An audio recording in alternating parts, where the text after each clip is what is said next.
kembali ke arah Garyuh yang tiba-tiba mengumpulkan para gubernur dan pejabat di kediamannya. Ia mengaku harus melakukan itu demi keselamatan mereka. Garyuh memberitahu mereka kalau kediamannya akan dijaga ketat oleh pengawal istana.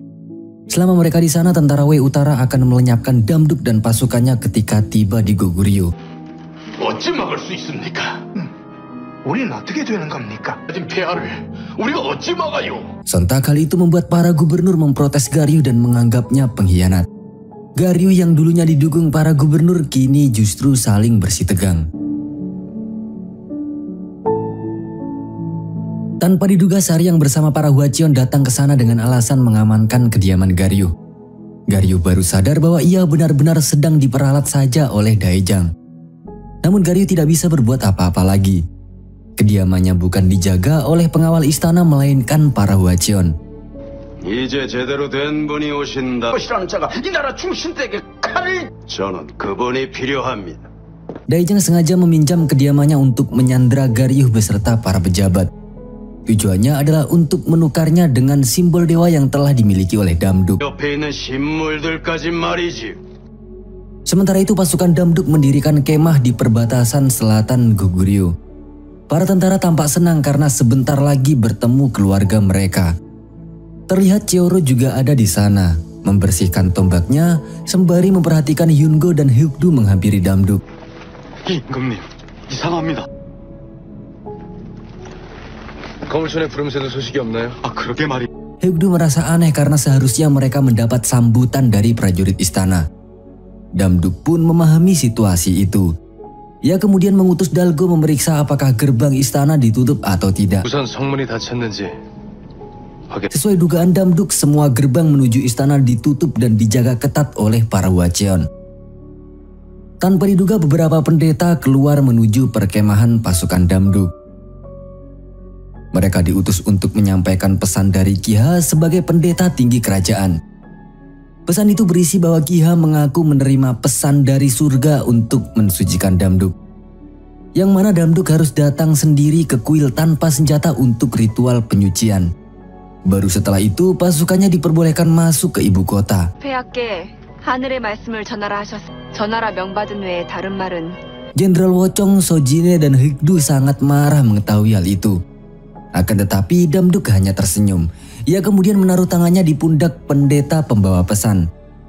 Damduk menanyakan apakah para pejabat istana yang merencanakan penyucian itu dan berniat mengkhianati Damduk. Pendeta itu pun menjelaskan bahwa para pejabat istana sedang menjadi tawanan rumahan di kediaman Garyuh. Damduk merasa lega bercampur marah. Ia lega karena para pejabatnya tidak merencanakan pengkhianatan. Tapi Damduk juga marah karena bisa dipastikan kalau Kiha bersama para Hwacheon lah yang merencanakan semua itu. Akan tetapi Damduk bisa membaca apa yang akan direncanakan oleh Hwacheon. Ia lantas memerintahkan Jenderal Wochong membawa pasukan mengepung istana Goknai. Tapi ia tidak diizinkan bertindak tanpa aba-aba dari Damduk. Hyukdu diperintahkan untuk mengambil kendali atas 5 benteng terdekat dengan istana menggunakan medali raja. Hal itu untuk memastikan kelima benteng tersebut tidak diperintah orang lain dan bersiap menghadapi tentara asing panggilan Hwacheon. 그들이 다른 자의 지시를 듣지 않게 감시하시고 하는 것이 병법. Damduk kemudian pergi ke istana bersama Sojine, Jumuchi, dan beberapa pengawal. Kesemuanya menyamar sebagai tentara pengawal. Cheoro yang sudah tidak berwajah iblis lagi juga ikut sebagai pengawal. Tentu Damduk, Sojine, dan Jumuchi belum bisa mengenali wajah asli Cheoro. Karena terakhir kali mereka melihat Cheoro hanya hidungnya yang pudar dari kutukan. Damduk menyuruh Sojine dan yang lain menunggunya di gerbang sementara Damduk pergi ke kuil. Garyuh terlihat mencemaskan Damduk. Ia memberi hormat pada Damduk dari balkon lalu turun menyambut Damduk. Damduk merasa bahwa Garyuh adalah satu-satunya pejabat setia yang mau menyambutnya. 연대가 뿐인 모양입니다. 의견을 감축드립니다, 폐하. Saat itu Garyuh berniat mendampingi Damduk ke kuil. Namun sayangnya tidak ada yang diizinkan masuk selain Damduk. Damduk paham kalau Garyuh sangat mengkhawatirkannya. Tapi ia meyakinkan kalau siapapun tidak akan berani melenyapkan Damduk di istananya sendiri. Karena jika kudeta dilakukan dengan cara melenyapkan raja di kuil, maka tidak ada lagi negara luar yang mengakui Goguryeo sebagai suatu negara. 오직 폐하만이 그 금주를 넘어가실 수 있... Ia lantas pergi memasuki kuil. Damduk berbicara pada Kiha dengan pandangan tajam. Ia menanyakan apa yang sebenarnya diinginkan Kiha dan para Hwacheon. 그리고 너 뒤에 있는 화천 뭘 Tapi Kiha mencoba mengajak Damduk bernostalgia tentang kebersamaan mereka di desa miskin kala itu. Sebenarnya Kiha ingin memberitahu kalau ia mengandung anak Damduk secara perlahan. 그러니 우선 그런 자리 그런 밤 같은 건 잊은 지 오래야. Damduk yang mengira Kiha hanya mencoba merayunya justru semakin bersikap dingin. Ia mengaku sudah membuang kenangan itu. Mendengar itu tentu Kiha semakin sakit hati. Matanya berkaca-kaca dan suaranya mulai terbata-bata. 것입니다. 그러니 우선 Ia menjelaskan bahwa hatinya adalah milik Raja Jushin. Apapun yang ia lakukan semata-mata demi mendukung Raja Jushin menyatukan bangsa. Damduk kemudian melangkah membelakangi Kiha dan keduanya sama-sama mengingat kenangan mereka. Selanjutnya Damduk menganggap Kiha telah menghina prajuritnya dengan sok membuat upacara penyucian. Padahal Kiha merencanakan pertemuan pribadi itu berharap Damduk mau mempercayainya seperti dulu lagi. 오래야. 병사들을 모욕하지 마. 됐어. Tapi apalah daya Kiha sudah semakin sakit hati. Kiha lantas memberitahu Damduk kalau ia dan Hwacheon ingin menukar para pejabat yang mereka tawan dengan simbol dewa yang dimiliki oleh Damduk. Kiha mempertegas jika Damduk tidak mau melakukannya, maka Damduk harus mengambil nyawa Kiha saat itu juga. Damduk pun menatap Kiha cukup lama. Sebenarnya Damduk berharap Kiha tidak sepenuhnya berubah. Berharap Kiha mau mengaku kalau ia tidak seperti yang dibicarakan semua orang. Damduk hanya butuh pengakuan itu untuk kembali ke pelukan Kiha. Tapi faktanya segala yang dikatakan Kiha membuat Damduk putus asa. Sejak saat itu juga Damduk mengatakan bahwa hubungan mereka benar-benar putus kemudian pergi meninggalkan Kiha. 너 그리고 너 뒤에 있는 화천 내 마음이 끝났어.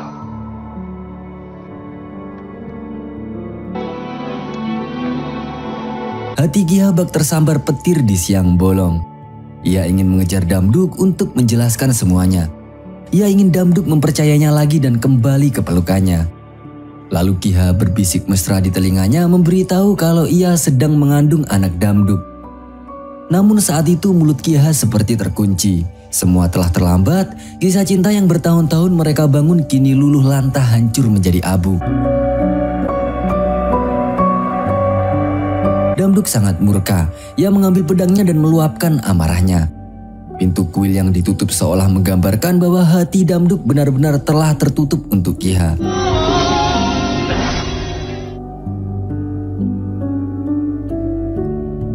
Setibanya di luar, Damduk menyembunyikan apa yang dirasakannya.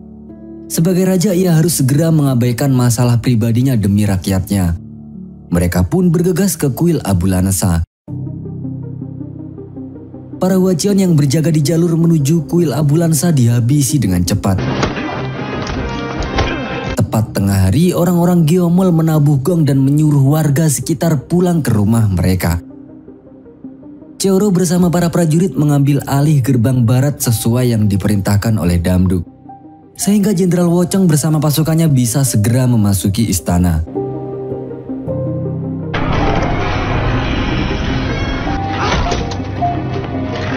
Cheoro menyusul Damduk dan yang lain di kuil Abu Lanasa dan peperangan pun tak dapat terhindarkan. Singkat waktu, para Hwacheon di kuil Abu Lanasa berguguran.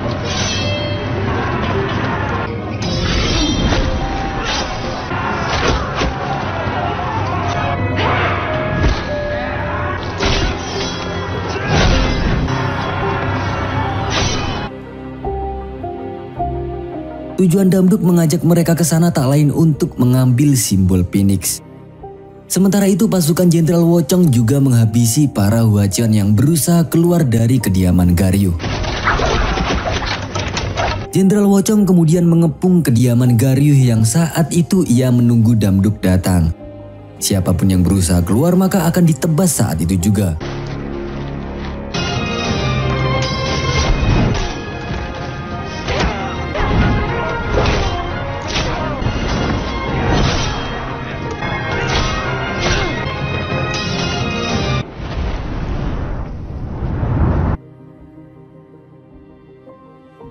Para pejabat yang ditawan merasa lega karena tahu Damduk menuju ke sana.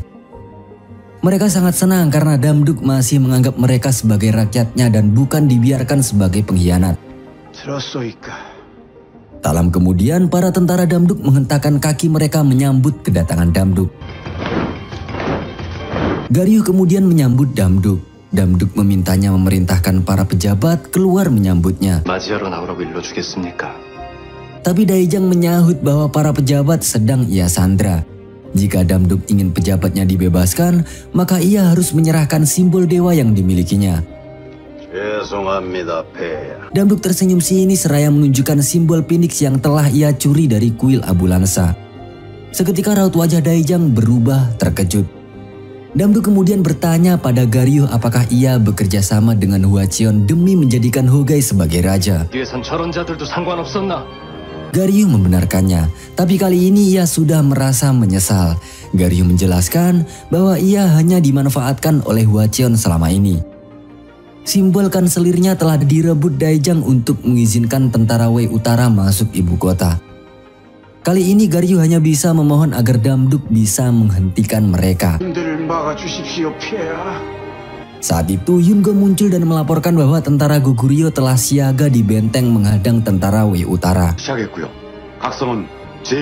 Mengetahui hal itu, Daejang pun langsung menjalankan plan B-nya. Damduk menyusul memeriksa ruangan di mana para pejabat dikurung. Sayangnya tak ada seorang pun di sana. Damduk semakin cemas dan segera memburu lebih dalam di kediaman Garyuh. Jumuchi mendorong pintu dan membukanya lebar-lebar. Para Hwacheon yang menanti kedatangan Damduk bersiaga menempati posisi mereka. Kedua belah pihak dalam posisi bertahan bersiap jika sewaktu-waktu pertempuran tak dapat terelakkan.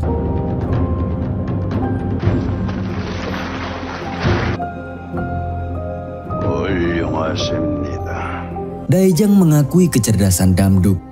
Ia kemudian mendemonstrasikan sihirnya untuk mencabut nyawa seorang pejabat yang disandra. Tentu tujuan Daejang adalah untuk menggertak Damduk agar menyerahkan simbol dewa yang dimilikinya.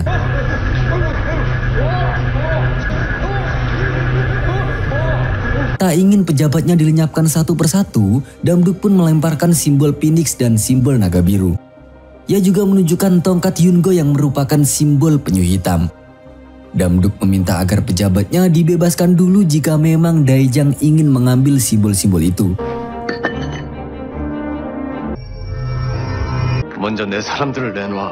Aksi Damduk itu menunjukkan bahwa ia lebih menghargai nyawa rakyatnya daripada simbol dewa.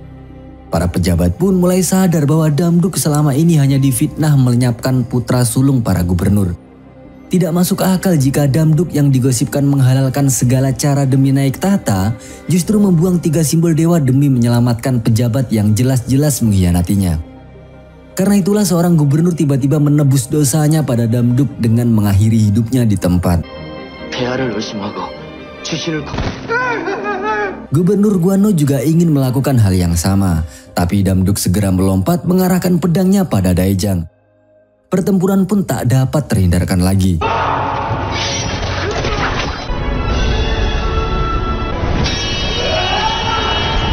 Damduk berhasil dibuat terpental oleh Daejang dengan sihirnya.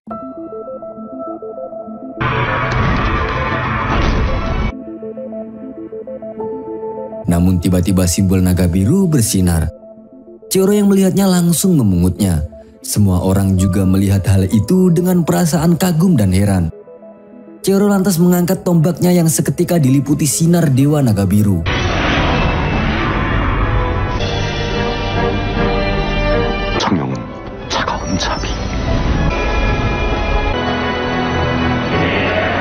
Setelah itu Daejang segera memindahkan target sihirnya pada Cheoro. Akan tetapi Cheoro melemparkan tombaknya pada Daejang, sehingga Daejang pun terpental di udara. Sayangnya Daejang berhasil menghilang dengan sihirnya meski terkena tombak Cheoro. Damduk masih menatap Cheoro dan hal itu membuat amarah Cheoro perlahan menjadi tenang.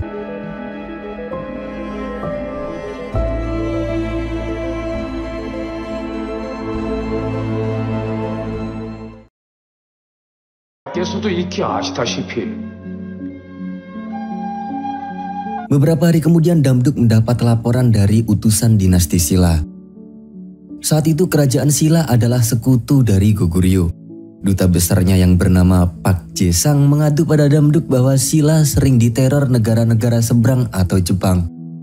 Saat itu Jepang sedang membangun markas di daerah Gaya karena ada dukungan dari Baekje Timur.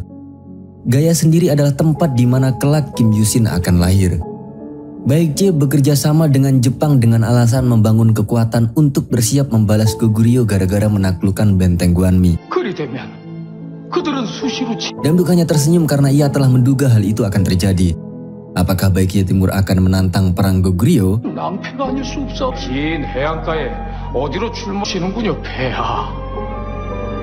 Scene berpindah pada Hyukdu yang tiba-tiba menawarkan pada Sojine agar menjadi putri angkatnya.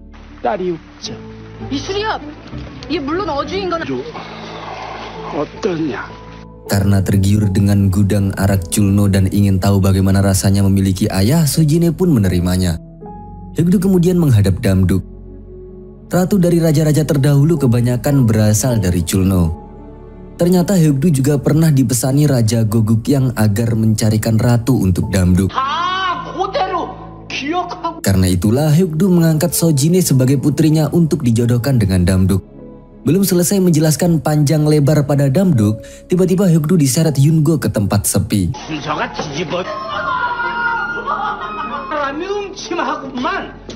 Yungo memarahinya karena seharusnya Hyukdu cari tahu dulu asal-usul Sojine. Mendengar hal itu, Hyukdu pun penasaran. Sementara itu Sojine sangat senang menjadi putri angkat Hyukdu. Ia memberitahu Pak Tarmo, Jumuchi dan yang lainnya. 아버지가 생기는 날이잖아. Namun ketika Sojine memberitahu Dalgo, ia justru merasa gelisah. Dikarenakan Dalgo memberitahunya kalau Hyukdu mengangkat Sojine karena ingin menjodohkannya dengan Damduk. 이 나라의 국모 집도 절도 없었던 건 아니지. 백제 해시무? Kala itu Yungo menjelaskan pada Hyukdu bahwa Sojine kecil ditemukan di kediaman keluarga Hai di Baekje saat bintang Jushin muncul. Ketika itu sekilas Yungo melihat tanda Phoenix di dahi Sojine. Tapi karena Kiha juga mengaku sebagai wali Phoenix, Yungo berharap Sojine adalah wali palsu. Mengapa demikian? Karena Yungo khawatir Sojine akan mengakibatkan dunia menjadi lautan api lagi seperti dulu. 복귀를 했다는 겁니다. Dulu Yungo telah dipesani ketua Geomol sebelumnya agar mengakhiri hidup Sojine jika terbukti kalau Sojine wali Phoenix. Kalau sampai Sojine jadi ratu atau istri Damduk, maka Yungo akan semakin sulit mencegah dunia menjadi lautan api lagi. 대신관 자리를 깨찬 뭐요? Tanpa diduga tiba-tiba Sojine muncul dengan tatapan penasaran meminta penjelasan. Yungo lantas mengajak Sojine ke tempat lain. Ternyata semasa bocil Sojine sudah bisa mengendalikan api sehingga Yungo selalu melarangnya dekat-dekat api. Yungo mengaku jika Sojine telah menunjukkan tanda-tanda kalau ia adalah wali Phoenix maka suku Geomol harus segera mengakhiri nyawanya. Sontak Sojine menangis mengetahui fakta itu. 그래서 이렇게 늘 날 지켜보고 있는 앞으로도 그럴 일 없고.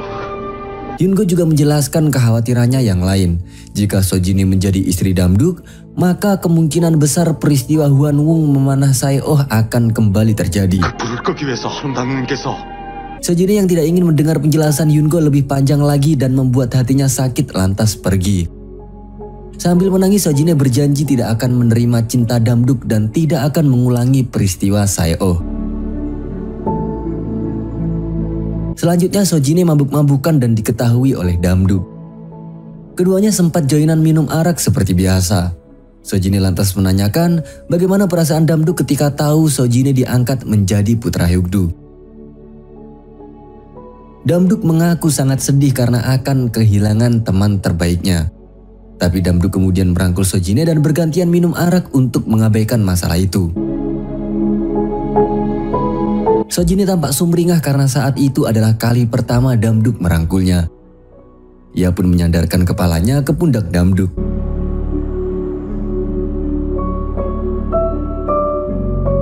Di tempat lain, Saryang menjemput Kiha untuk menemui Daijang di persembunyian barunya. Namun Kiha tidak menjawab karena masih tenggelam dalam lamunannya. Lamunannya yang meliputi semua kenangan bersama Damduk.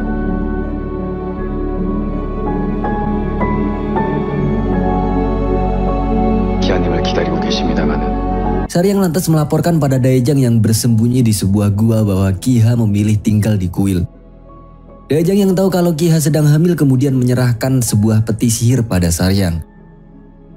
Jika anak Ki-ha perempuan, maka ia akan dinobatkan sebagai pendeta api memimpin Hwacheon. Tapi jika anak Ki-ha laki-laki, maka Saryang harus mengambil darah anak itu kemudian membawanya dengan peti sihir pada Daejang. 가지님의 뒤를 이어 우리 화천의 주인 당분간 그대로 신당에 계시겠답니다. 그래서 신장을 꺼내. Keesokan harinya Garyu menemui Damduk untuk meminta penghakiman atas kejahatannya dan para pejabat lainnya. Bahkan Garyu rela bundir demi menebus dosanya mengkhianati Damduk. Garyu mengaku kalau ia telah meyakini bahwa Damduk adalah Raja Jushin sejati. Tapi karena sejak awal Garyu telah mendukung Hogai, maka ia akan tetap seperti itu. 하늘은 폐하를 택하셨는지 모르나 부디 하해 같은 자비로 사형의 사람인 저 또한 선택을 했던 것입니다. Para kesatria zaman dulu memang seperti itu ya sahabat. Kalau mereka sudah memutuskan sesuatu maka tidak akan berubah tak peduli benar atau salah. 그것이 오만이고 불경이었다면. Damduk kemudian menemui pejabatnya. Ia menjelaskan bahwa keinginannya adalah menyatukan bangsa Jushin tanpa perang. Bagi Damduk penaklukan dengan cara peperangan hanya akan menebar bibit dendam. Jika itu terus terjadi, maka peperangan akan terus berlanjut secara turun-temurun. 주신 나라는 동서남북 끝이 없는 땅이었다고 합니다. Rencana Damduk sebenarnya sangat sederhana. Ia menjadikan Goguryeo sebagai sentral ekonomi. Semisal Baekje membutuhkan hasil pertanian maka bisa menukar kuda atau ternak mereka kepada Goguryeo. Jika Manchuria membutuhkan garam dari Khitan, mereka juga bisa mendapatkannya setelah Goguryeo menukar besi dengan garam mereka. 각각의 땅에 필요한 것을 갖다 줄 수 있다면 Ketika kebutuhan semua suku bangsa bisa terpenuhi, maka Goguryeo, Baekje, Silla, Khitan, Manchuria, dan negara sekitar bisa hidup damai selama ratusan tahun. 그러니까 칼을 들고 복수의 씨를 뿌리면서요. Damduk menanyakan pada para pejabat dengan jengkel apakah mereka masih ingin penaklukan dengan cara menabur dendam. Mendengar itu membuat semua orang tak bisa berkata-kata lagi. Selanjutnya Damduk mengutus Jumuchi menyelamatkan Bason dan Dalbi. Saat itu Damduk sudah tahu tentang kedekatan Jumuchi dengan Dalbi, sehingga Damduk sedikit membuli sahabat baiknya itu. 알았지? 그 아무래도 그 지나고 자네 여인 무사히 찾아오고 Singkat waktu Jumuchi dan pasukannya pun tiba di perkemahan Hogai. Akan tetapi saat itu Hogai sedang berperang dengan Khitan bersama setengah pasukannya. 고개 대자국께들이 정면입니다. Utusan istana pun menyampaikan pesan Damduk pada salah satu jenderal pasukan Hogai. Yang mana Damduk memerintahkan agar semua pasukan Hogai tidak melanjutkan peperangan dan pulang ke Goguryeo. Jika mereka tetap berperang, maka semua pasukan Hogai akan dicap sebagai pemberontak besar. 반란군으로 보신다 하셨습니다. 뭐? Kembali ke istana Goknai. Garyu yang tahu bahwa Damduk mengirim pesan ancaman pada Hogai segera memastikan hal itu kepada Damduk. Damduk lalu menjelaskan bahwa ia berharap Hogai tetap memberontak. 그가 내 명을 거역하고 반란군이 되어주길 바라고 있어. Ia mengaku berniat menjalin persekutuan dengan Khitan yang pastinya telah murka pada Hogai.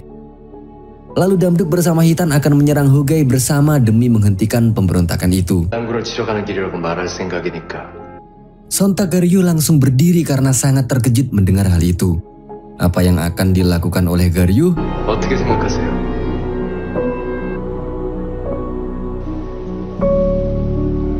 Berpindah pada Cheoro yang mulai akrab dengan Sojine. Perlu diketahui bahwa selama menjadi iblis di benteng Guanmi, Cheoro ini selalu bermimpi melihat Saeo. Tapi setelah melihat Sojine, Cheoro menganggap bahwa wanita yang selama ini hadir di mimpinya adalah Sojine. Saking seringnya mimpi itu, kemungkinan besar Cheoro telah jatuh hati pada Sojine. Akan tetapi ia memendam perasaan itu sendiri karena tahu kedekatan Sojine pada Damduk. Ia tentu tak ingin menjadi orang ketiga yang mana lawannya adalah Raja Jushin. 임금님 다시는 나 안 본다 그럴지도 몰라. Kala itu tiba-tiba Sojine pergi ke kuil untuk menemui Ki-ha. Cheoro pun mengikutinya. 그 집안 사람들을 다 죽여놓고 이름이 수진이라 하지. 물어볼 게 있어서 왔어. 임금 Ternyata kedatangan Sojine itu untuk memastikan bahwa para Hwacheon-lah yang menghabisi keluarga Hai di Baekje demi mendapatkan simbol Phoenix. Saryang pun membenarkannya. Kiha terkejut dikarenakan Sojine memberitahunya kalau ia adalah putri dari keluarga Hai yang dihabisi para Hwacheon itu. 내가 그 집 딸이었다니까. 난 대신간에 제 같은 건 관심 없는. Saat itu Sojine menganggap Kiha adalah dedengkot Hwacheon. Sehingga ketika Kiha masih memikirkan penjelasan Sojine dan mulai perlahan sadar kalau Sojine adalah adiknya. Namun tiba-tiba Sojine berusaha menyerang Kiha untuk membalas dendam atas kematian orang tuanya. Saryang pun segera melawan Sojine. Sojine pun berhasil dijatuhkan.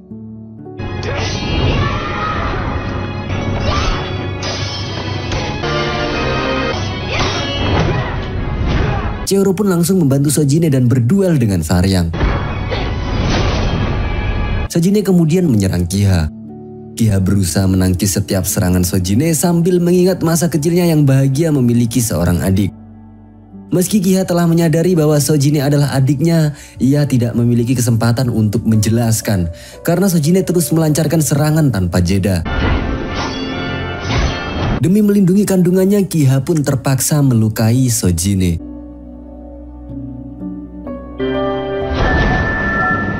Bahkan Cheoro yang hendak melemparkan tombaknya pada Kiha justru mendapat serangan api darinya. Sojine sangat marah melihat hal itu. Ia meminta Kiha memadamkan api yang membakar dada Cheoro. Namun sayangnya Kiha tidak pernah bisa memadamkan api meskipun bisa menciptakannya. Sojine lantas mencoba memadamkan api itu karena sejak kecil ia tahu kalau bisa mengendalikan api. Tanpa diduga api di dada Cheoro berhasil diserap oleh Sojine. Akan tetapi Sojine tiba-tiba tidak bisa mengendalikan dirinya. Ia mengambil belatinya yang seketika diselimuti oleh api. Saryang berusaha mencegah Sojine mendekati Kiha. Tapi ia langsung terpental hanya dengan satu ayunan saja. Hal itu membuat Kiha sangat ketakutan. Ia berteriak memohon agar Sojine tidak melukai kandungannya.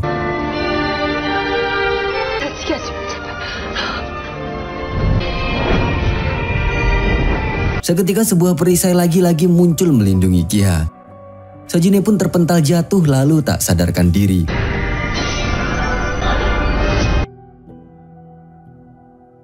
Setelah Cheoro membawa Sojine pergi, Kiha merenung dan menangis terseduh-seduh. Tampaknya segel Daejang di punggung Kiha tidak lagi memiliki pengaruh apapun. Sehingga Kiha bisa mengingat lagi peristiwa di awal drama ini.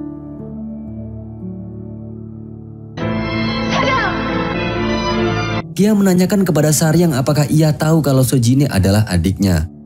Saryang hanya terdiam dan hal itu sudah menjadi tanda kalau ia membenarkannya.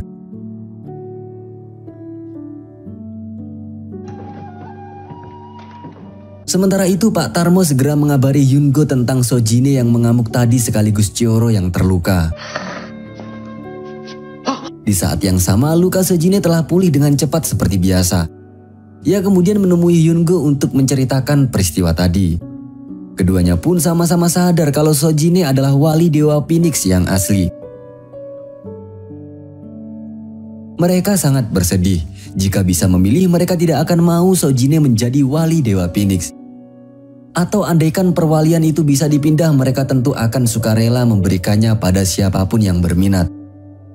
Namun sayangnya ini tentang wali dewa, bukan wali murid. Satu-satunya yang mereka khawatirkan dari Phoenix adalah tidak bisa mengendalikan diri dan menyebabkan dunia menjadi lautan api lagi. Karena itulah Sojine sadar diri, ia memilih menjauh dari semua orang yang dicintainya. Bukan karena takut diambil nyawanya oleh Hyungo, melainkan karena kasihan jika Hyungo akan menghabiskan sisa hidup dengan kesedihan tanpa henti gara-gara mengambil nyawa Sojine yang telah ia rawat sendiri sejak kecil. Sojine kemudian meminta izin kepada Hyungo untuk menemui Damduk dan semua orang yang dikenalnya. Setelah itu Sojine baru akan pergi dari Goguryeo. Keesokan harinya Sojine berpamitan dengan warga Gyeomol. Sebagai permintaan terakhirnya Sojine berpesan agar warga Gyeomol menyelamatkan Cheoro. 지금까지 우리 건물촌에 굳은 일. 짱사 아저씨. Sojine kemudian mengganti kostum tomboynya dan berpakaian layaknya perempuan tulen untuk menemui Damduk. Kedatangan Sojine ini bertepatan ketika Damduk sedang dipakaikan baju zirah. Sojine kemudian diminta Damduk melanjutkan mengikatkan talinya. 어디 그렇게 쏘다닌 거냐? 이번엔 좀 제대로 해봐. Tanpa diduga-duga tiba-tiba Sojine memeluk Damduk dari belakang dengan sangat erat sambil menangis.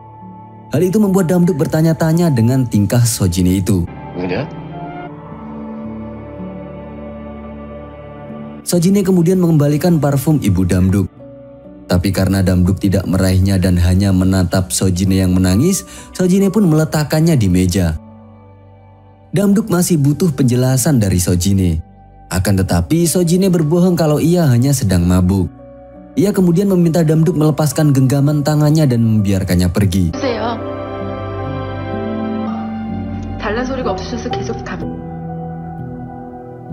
Usai keluar dari ruangan Damduk, Sojine pun berpapasan dengan Hyungo. Keduanya sama-sama tak kuasa menahan tangis. Perpisahan memang selalu menyakitkan, namun sesakit apapun itu harus tetap dihadapi.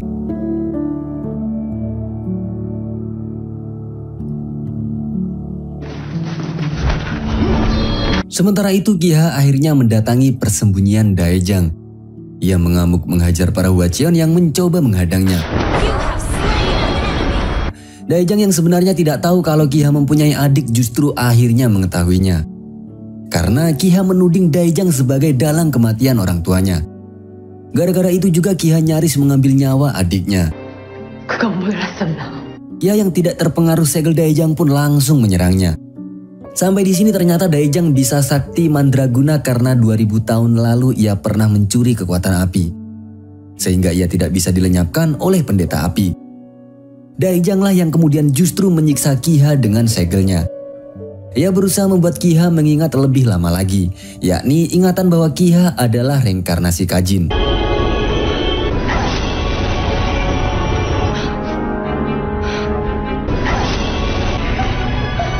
심장을 찌른 적도 있답니다. Berpindah ke arah Garyuh yang terhuyung cemas pada Hogai. Ia menulis surat karena ingin memberitahu Hogai bahwa pasukannya akan diserang oleh pasukan Damduk dan Hitan.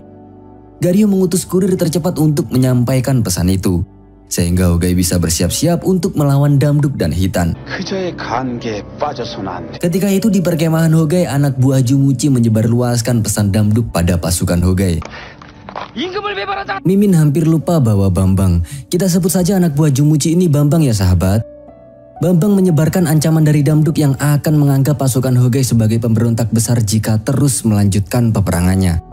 Bambang juga menakuti mereka kalau hukuman bagi pemberontak adalah dibakar atau dipenggal kemudian keluarganya dijadikan budak.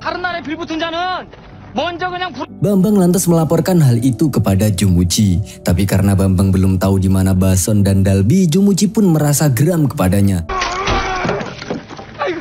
Saat itu Bason dan Dalbi dibawa Hogai ke desa Hitan. Pasukan Hogai mengumpulkan semua tukang pandai besi di sana termasuk Buldol. Ia kemudian menyuruh Bason memberitahu pria mana yang merupakan saudaranya. Bason tentu berbohong berpura-pura tidak mengenal Buldol. Namun sayangnya Ilso membawa seorang bocil yang langsung menunjuk Buldol. 백화의 신문을 찾으러 갔다. Hogai meminta Buldol menyerahkan simbol macan putih padanya. Bason juga menyarankan Buldol memberikannya agar ia tetap hidup. Akan tetapi Buldol justru menanyakan dulu apakah Hogai wali macan putih atau Raja Jushin. 그거 어딨어? 그거 내줄 알아봤어. 혹시 주시네요? Hal itu membuat Ilsu langsung menusuk paha Buldol. Bason kemudian mencari simbol macan putih ke sekitar pandai besi Buldol. Ketika itu Buldol mengira bahwa Hogai adalah kawanan Hwacheon yang telah mengambil nyawa ayahnya. Ia memilih mati daripada menyerahkan simbol macan putih pada orang yang salah. Ia memperdalam bekas tusukan Ilso tadi hingga sekarat. Hal itu membuat Hogai sangat terkejut. Ia memeluk Buldol sembari mencoba menahan Buldol agar tetap hidup. Tapi Tapi ketika Buldol meregang nyawa dalam pelukan Hogai, Bason kemudian keluar membawa simbol macan putih. Bason dan Dalby pun menangis histeris. Namun Hogai yang melihat simbol macan putih pun tak lagi memperdulikan Bason serta Dalby.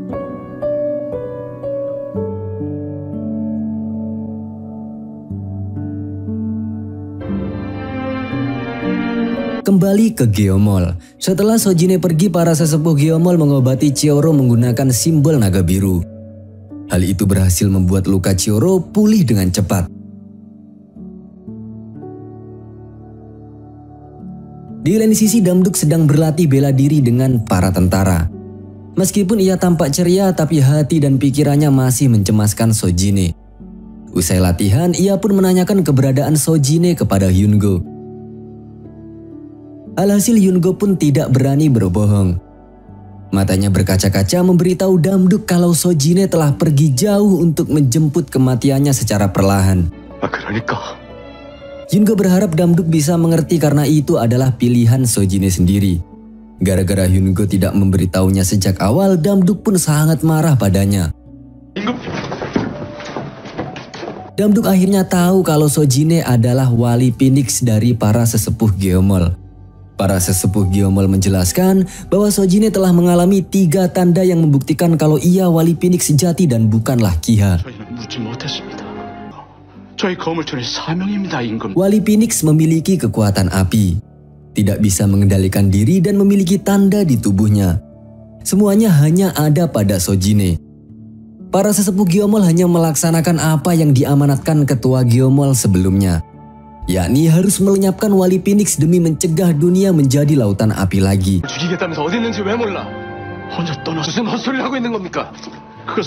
Meski demikian, Damduk masih marah pada mereka sebagai guru Sojine. Apalagi ketika mereka mengaku tidak tahu kemana Sojine pergi. Alhasil, Damduk pun berniat mencari Sojine sendiri. Tapi Jenderal Wochong mencegahnya karena Damduk sudah berjanji pada pasukannya kalau mereka akan berangkat ke Hitan. Beruntung Chioro yang mendengar semuanya mengusulkan diri mencari Sojine. Dengan nada cemas, Damduk berpesan agar Chioro mencari Sojine ke kedai-kedai arak karena yakin Sojine akan menghabiskan waktu dengan mabuk-mabukan. Bahkan Damduk juga menyerahkan segel raja kepada Chioro. Sehingga jika Chioro mendapat kesulitan, ia bisa menggunakan segel itu untuk mencari bantuan menemukan Sojine.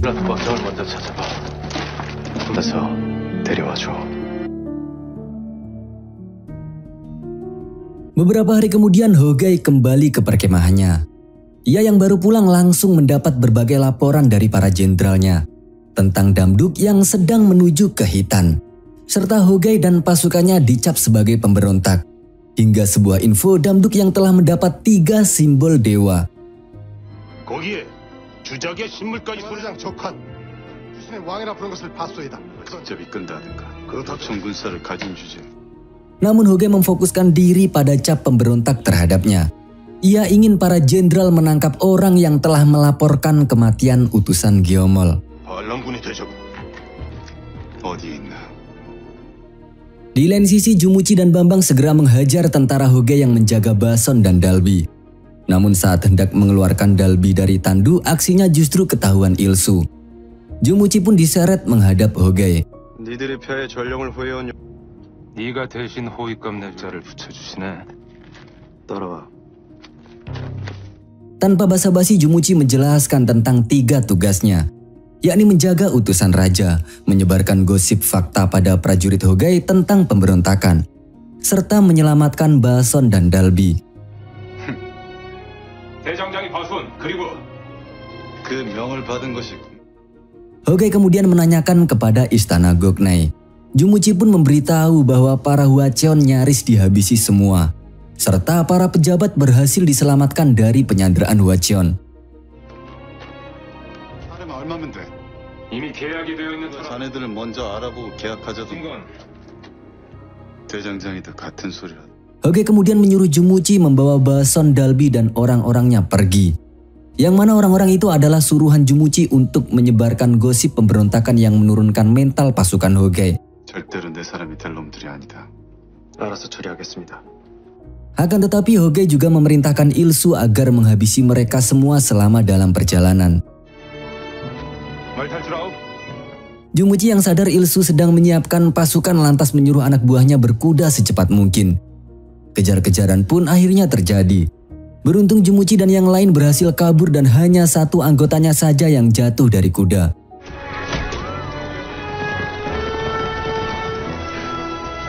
Kita kemudian diperlihatkan kepada pasukan Damduk yang berkemah di lokasi bekas peperangan Hoge. Bukannya pergi dari sana secepatnya, Damduk justru memerintahkan tentaranya untuk mengumpulkan jenazah orang Hitan yang gugur di sana. Meski tahu kalau orang Hitan bisa menyaksikan pasukannya di sana, Damduk tidak terlihat ketakutan sama sekali. Padahal Hyukdu, Jenderal Wochong dan Yungo sangat cemas berkemah di dataran itu.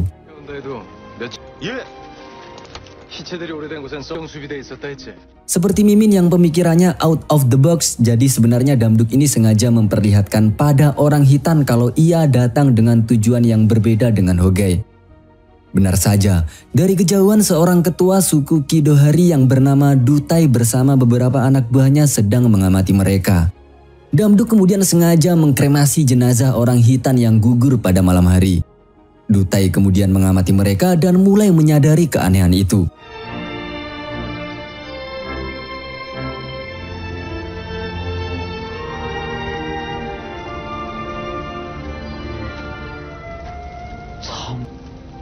나무가 이걸로 밝음 속에 있고 적들은 어둠 저쪽에 있습니다. 장례를 치르고 있는 사람들이 무기를 빼들. Damduk kembali ke tenda untuk membaca buku. Tapi ia teringat Sojine dan memandangi parfum ibunya. Bisa disimpulkan kalau saat itu Damduk tengah merindukan Sojine.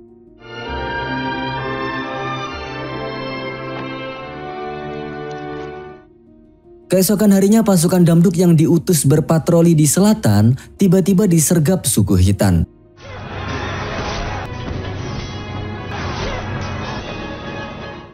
Satu-satunya tentara yang selamat kembali ke perkemahan untuk melaporkan hal itu dan menyerahkan bendera suku Hitan yang menyerangnya. Damduk pun memerintahkan pasukannya siaga tingkat tinggi. Akan tetapi ia merasa gagal. Jika petugas patroli diserang di selatan, kenapa bendera itu milik suku Kidohari yang notabene menguasai wilayah utara Hitan? Seorang jenderal kemudian memberitahu laporan tambahan kalau ada dua suku yang menunggu di persimpangan. Mereka pun berhipotesa kalau suku-suku Hitan sedang bergabung untuk melawan Hoge. Damduk lantas memerintahkan Hyukdu menarik mundur pasukannya dari wilayah itu. 고추가 희생당한 우리 아이들 시신 찾으러 갑니다. 야, 그 뒤에 오개당으로 기습 내복. 예, 알겠습니다. 내 명 없이 병사들을 움직이. Damduk dan Jenderal Wochong kemudian saling curhat. Selama ini Damduk sering turun tangan sendiri ke kandang musuh tanpa mengikut sertakan pasukannya. Hal itu karena Damduk ternyata tidak percaya diri. Jika ia sedang ragu-ragu seperti itu, maka ia tidak akan membuat keputusan memaksa tetap perang. Karena jika ia salah memutuskan, maka sama halnya ia mengirim tentaranya pada malaikat maut. Sebagaimana yang kita ketahui kalau Damduk memiliki prinsip tidak akan terjun ke peperangan yang tidak bisa ia menangkan.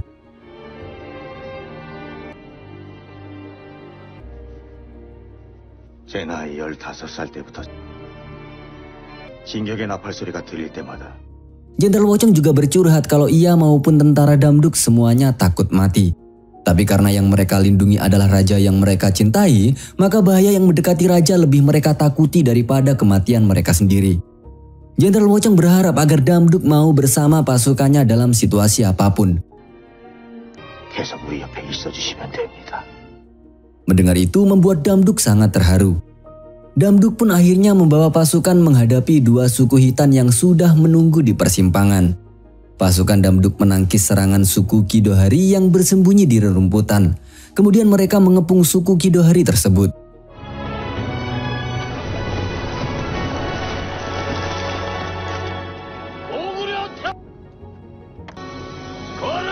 Damduk muncul memberikan hadiah dan gulungan pesan pada Dutai agar diserahkan kepada Attila. Attila ini adalah ketua dari semua suku Hitan atau bisa dikatakan sebagai rajanya Hitan.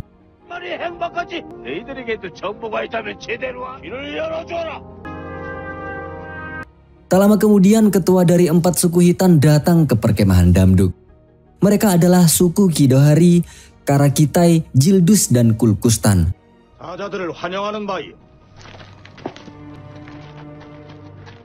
Dutai menyampaikan kepada Damduk bahwa Attila ingin COD dengannya. Namun Attila mensyaratkan kalau Damduk hanya boleh membawa 7 pengawal saja. 만나기를 바랍니다. 고구려의 왕을 만 거느릴 수 있습니다. 역시 이것들 우리 폐하께서. Saat itu Jumuchi datang dan langsung mengajukan diri sebagai salah satu dari 7 pengawal Damduk. Damduk lantas tersenyum senang.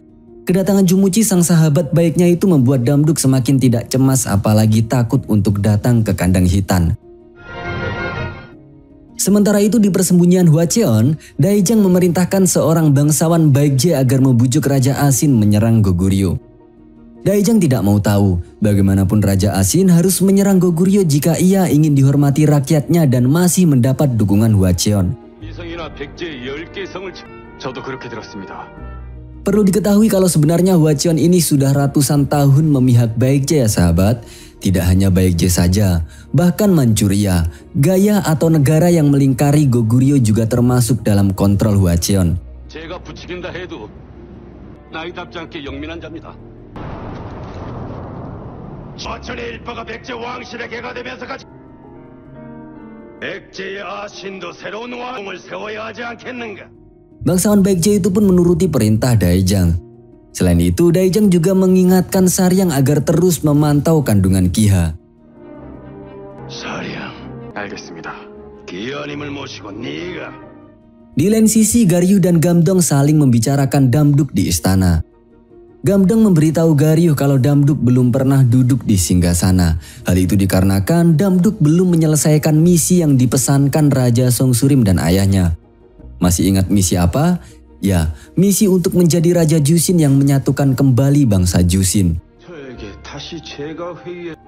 난 앞으로 국내성에 있을 시간이 별로 없어. Garyu teringat raja duduk di depan singgasana kemudian memberi segel kanselir padanya. Damduk memasrahkan urusan pemerintahan padanya, bahkan mempersilahkan Garyu menobatkan Hogei jika Hogei selamat sedangkan Damduk tidak. 그때가 되면 그렇게 하세요. 지금 이 나라엔 대해서라면 나보다 훨씬 능한 분이잖아요. 하는 온 누리 찾으려면 난 아직 갈 길이 멀어요. 여기는 연대가가 맡아주세요. Gamdong kemudian memberitahu Garyu kalau raja memintanya belajar pada ahli sejarah dan taktik. Yang mana posisi itu adalah jabatan baru yang diresmikan di era Damduk. Setelah melihat-lihat kesibukan ahli sejarah dan taktik, Garyu tampak merasa aneh. Sepertinya Garyu tersadar kalau semua yang direncanakan Damduk adalah demi kebaikan semua orang. 이번에 얻으신 관미성과 10개 성은 제가 함부로 군사를 내어 부연가의 외교에 특별히 힘을 쓰라 하셨습니다. 가야와 외의 협력 관계에 대해 백제와 가야에 대한 이것을 다음 지시를 받습니다. Malam harinya Garyu ditemui Kiha dan Saryang.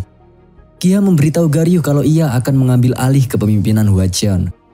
Kiha mengaku tujuannya untuk menyatukan bangsa Jusin dan mendukung Hogei menjadi rajanya. Tidak seperti Daijang yang ingin kekuatan dari surga. Maka dari itu Kiha berharap Garyu mau membantunya. Yakni mengambilkan simbol Phoenix yang disimpan di tempat yang hanya diketahui orang-orang raja. Setelah itu Kiha rencananya akan membantu Hogei menjadi Raja Jusin. 스스로의 힘으로 세우는 주신의 나라를 원한다. 왜 내게 하는 게? Garyu pun ingin bukti kalau Kiha tidak memanfaatkannya lagi tapi memang serius ingin bekerja sama. Garyu tentu tahu Kiha dan Damduk pernah saling mencintai. Sehingga ia penasaran mengapa Kiha ngotot ingin mendukung Hogei bukannya Damduk. 바로 답을 듣기는 기대하지. 답을 하기 전에 한 가지. Kiha lantas menunjukkan perutnya yang membuncit seakan menunjukkan kalau bayi yang dikandungnya adalah anak Hogei. Hal itu tentu membuat Garyu mulai berpikir keras, tapi apa yang akan ia lakukan, jawabannya nanti.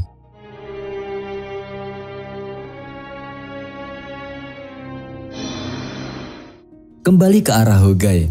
Hogei akhirnya menerima pesan dari Garyu. Isinya masih sama, yakni tentang raja yang akan bersekutu dengan Hitan untuk menyerang Hogei. 알아듣게 말해주시오. 양군을 규정. Hogei dan para jenderalnya pun terprovokasi. Mereka memutuskan tidak lagi melayani raja. Padahal sejak awal, mereka sendiri yang berulah tidak mau taat kepada raja. 더 생각할 것도 없소이다. 여러분 합니까? 고향에 있는 내 집안은 어떻게? Hogai lantas memerintahkan para jenderal agar mengeksekusi siapapun dari tentara mereka yang berkomunikasi dengan tentara raja. Tentara mereka yang menyebarkan rumor pemberontakan tentunya akan dieksekusi di tempat. Sementara itu Chihoro akhirnya menemukan Sojine setelah diantar dua bocil yang berteman dengan Sojine. Saat itu kondisi Sojine sangat lemah dan sudah tak sadarkan diri. Ia pun segera menggendong Sojine membawanya pada tabib terdekat.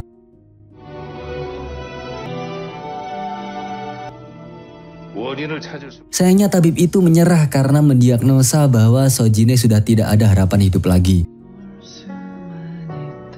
Chihoro pun hanya bisa membawa Sojine ke hutan.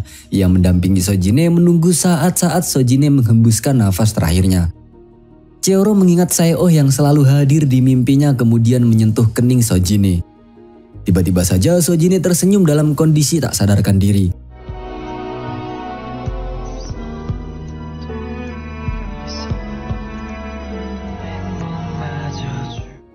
Ternyata Sojine bermimpi tentang kehidupan sebelumnya ketika ia menjadi Sae-oh. Semua peristiwa di masa lalu bermunculan sampai peristiwa Huan Wung menembakkan panah pada Sae-oh. Sontak hal itu membuat Sojine tiba-tiba tersadar. Chihoro sangat terkejut bercampur lega. Ketika Sojine menyadari keberadaannya, Chihoro langsung mengatakan kalau Damduk memintanya membawa Sojine pulang. Setelah energi Sojine pulih, mereka kemudian berjalan-jalan di pasar terdekat. Akan tetapi Sojine meminta Chihoro berhenti mengikutinya. Sojine tidak mau kembali dan memilih melanjutkan apa yang harus ia lakukan. Sementara itu Garyuh tiba-tiba menulis surat wasiat untuk dikirim kepada Damduk. Bahwasanya Garyuh benar-benar mengakui kesalahannya selama ini. Namun meski demikian, ia juga memberitahu Damduk kalau tetap melanjutkan dukungannya pada Hogai dulu.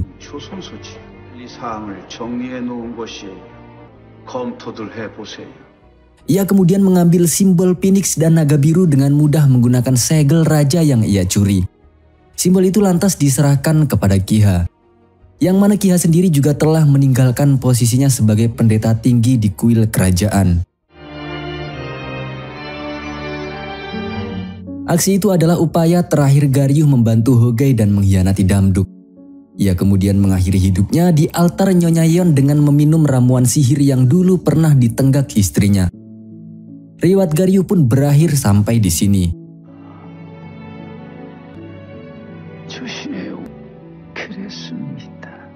Scene berpindah pada Damduk yang mendapat laporan dari Hyungo kalau Attila dan para ketua suku hitam telah menunggunya. Damduk mengajak penulis sejarahnya untuk ikut. Tentu Hugdu memprotes hal itu. Akan tetapi Damduk beralasan bahwa dengan adanya penulis sejarah bersamanya, maka apabila Damduk salah melakukan sesuatu, hal itu tidak akan diulangi raja selanjutnya. Damduk teringat perkataan Sojine bahwa kesalahan hanya bisa dimaklumi sekali saja. Kesalahan yang terulang untuk kedua kalinya adalah sebuah dosa. Kerinduan pada seseorang yang begitu dalam bisa membuat kita sewaktu-waktu teringat padanya. Tidak hanya pada parasnya saja, tapi juga perkataan maupun tingkah menggemaskan darinya. Begitulah yang sedang dirasakan oleh Damduk.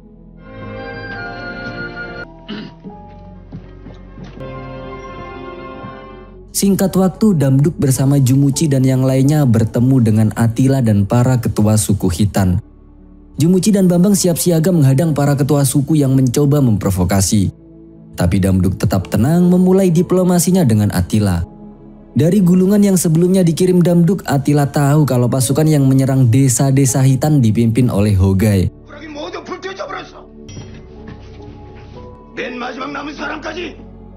Damduk kemudian menjelaskan kalau Hogai adalah pemberontak besar Goguryeo yang melakukan penyerangan itu tanpa perintah Damduk dan berjanji akan menghukumnya.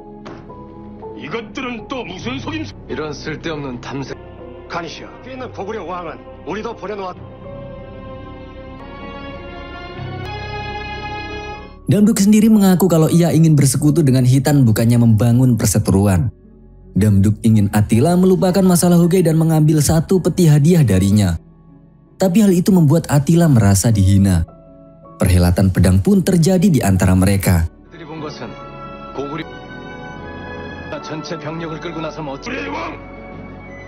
거란 땅에 살아 하고 싶은 말이 뭐니가? 여기 4개 부족강. Attila kemudian menggebrak meja dengan kapaknya sehingga semua orang menghentikan pertarungan mereka. Ia lantas meminta Damduk untuk berbicara. Damduk mengaku peduli kepada Hitan yang selama ini hanya saling berperang antar suku dan mencuri sembako demi bertahan hidup. Tapi tiba-tiba tenda dibuka dan orang-orang Hitan bersiap menodongkan panah kepada Damduk. Jumuchi dan yang lainnya pun segera melingkar melindungi Damduk. 달고. 간으로서 Damduk masih tenang melanjutkan perkataannya. Ia menawarkan apakah Hitan memilih bersekutu dengannya atau melenyapkan Damduk, sehingga mereka terus berperang ketika Hogai menjadi raja. Tak hanya itu, Dalgo kemudian membunyikan trompet yang seketika disambut gemuruh pasukan Damduk dari balik perbukitan. Attila pun mau tidak mau menyetujui persekutuan mereka. Namun ia memberi syarat bahwa Damduk harus membawakan kepala Hogai padanya dulu baru kemudian persekutuan mereka bisa diresmikan. Hal itu tentu membuat Damduk menatap tajam Attila. Apakah yang akan dilakukan Damduk? Kita lihat nanti. 근거가 필요하고 그놈의 뭐 새로운 형제에게 모닥불을 피워주고. Di lain sisi Pak Tarmo bersama beberapa warga Gyomol mengendap ke perkemahan Hogai. Mereka menerbangkan layang-layang di sana untuk menyebarkan selebaran kertas kecil, yang mana isinya adalah peringatan pada setiap tentara agar memilih antara kembali setia kepada raja atau menjadi pemberontak mengikuti Hogai. Mereka hanya diberi waktu 3 hari untuk memutuskan hal itu. 대체 이번의 순찰들은 대체 이게 어디서 난 겁니까? 어떻게 좀 해봐! Hogai yang mengetahui hal itu lantas memerintahkan para jenderal agar membuat tentara mereka tidak terpengaruh selebaran itu. Jaguan mengaku pada Hogai kalau ia telah berpikir Hogai akan menjadi raja sejak Hogai masih kecil. Dari pikiran itu saja Jaguan merasa telah mengkhianati raja sejak awal. Maka dari itu ia memilih tetap mendukung Hogai. 그때 호기님을 옆에서 봤습니다. 누구보다 멀리 활을 쏘았습니다. 저분이지 않아서 어떤 왕이 되실지. Malam harinya Damduk sangat prihatin melihat Bason yang masih bersedih. Bason mengeluh pada Damduk seraya mengaku bersalah kepadanya. Ia menyesal telah menyerahkan simbol macan putih kepada Hogai. Padahal saudaranya rela meregang nyawa demi merahasiakan simbol itu dari Hogai. 저는 진짜로 가서 좀 쉬. 그놈이 가져갔습니다요. 제 오래비 목숨으로 누가 바손이 이 손모가지를. Saking menyesalnya Bason bahkan ingin memotong tangannya sendiri. Akan tetapi Damduk berhasil menenangkan Bason. Baginya tangan Bason telah menyelamatkan ribuan orang. Ia berharap Bason segera bangkit dan kembali berjuang bersamanya. Damduk kemudian kembali ke tenda utama. Dalbi melaporkan kalau persediaan logistik yang dimiliki Hogai semakin menipis. Damduk pun memerintahkan Jenderal Wochong menyiapkan pasukan mereka untuk bergerak mendekati Hogai saat fajar tiba. Di saat yang sama orang-orang Gyomol memainkan seruling di sekitaran perkemahan Hogai. Hal itu membuat tentara Hogai kangen rumah dan keluarga mereka. Beberapa tentara berusaha kabur, para jenderal pun mengejar mereka hingga ke pedesaan. Siapapun yang tertangkap akan dieksekusi di tempat.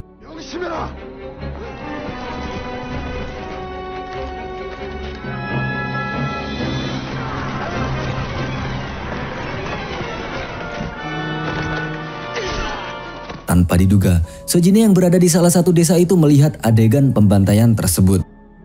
Karena tak tega, Sojine keluar untuk menyelamatkan tentara yang masih bisa diselamatkan. Cheoro yang mendengar keributan itu pun muncul. Akan tetapi, ia melihat Sojine sudah menanganinya. Pagi harinya, Jenderal Wochong dan pasukannya yang sedang berpatroli mendapati tentara Hogai mengejar 3 tentara yang kabur. 3 tentara itu berhasil diselamatkan. Jenderal Wochong memerintahkan tentara Hogai yang mengejar agar memberitahu Hogai kalau raja telah tiba. Hogai harus segera datang dan bersujud memohon ampun kepada raja.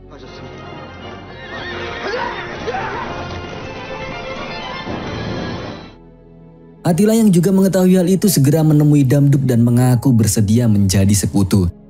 Ia berniat menangkap Hogai dan memenggalnya. Sementara pasukan Hogai akan diserahkan kepada Damduk. Hal itu justru membuat Damduk tersinggung. Damduk dengan tega mengatakan bahwa Hogai adalah pemberontak Koguryo, sehingga hanya Damduk yang berhak menghukumnya. Attila merasa ragu dengan tindakan Damduk itu.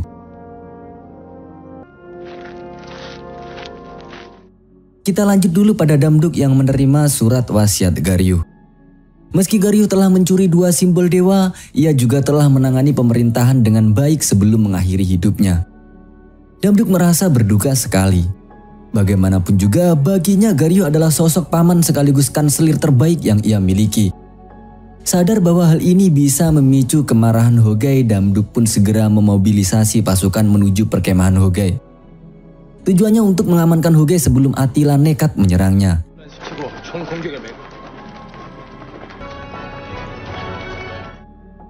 Di saat yang sama, Hogai sudah mendengar kabar kematian ayahnya dari Kiha. Kiha menjelaskan bahwa ayahnya meminum ramuan sihir yang sama dengan ibunya dahulu. Selain itu, ayahnya juga meminta Kiha menyerahkan simbol Phoenix dan naga biru kepada Hogai. 대왕께서는 그 아들이 그대가 죽였다고? 내가 아니에요. 아무에게도 하늘에게 그대를 이 땅의 왕으로 만들어 달라고요. 인물이에요. 이제 곧 우리는 하늘의 힘까지. Hogai sangat marah terlebih saat Kiha memintanya menjadi ayah dari anak yang dikandungnya. Hogai merasa ditipu dan meminta Saryang membawa Kiha menjauh agar tidak bertemu dengannya lagi.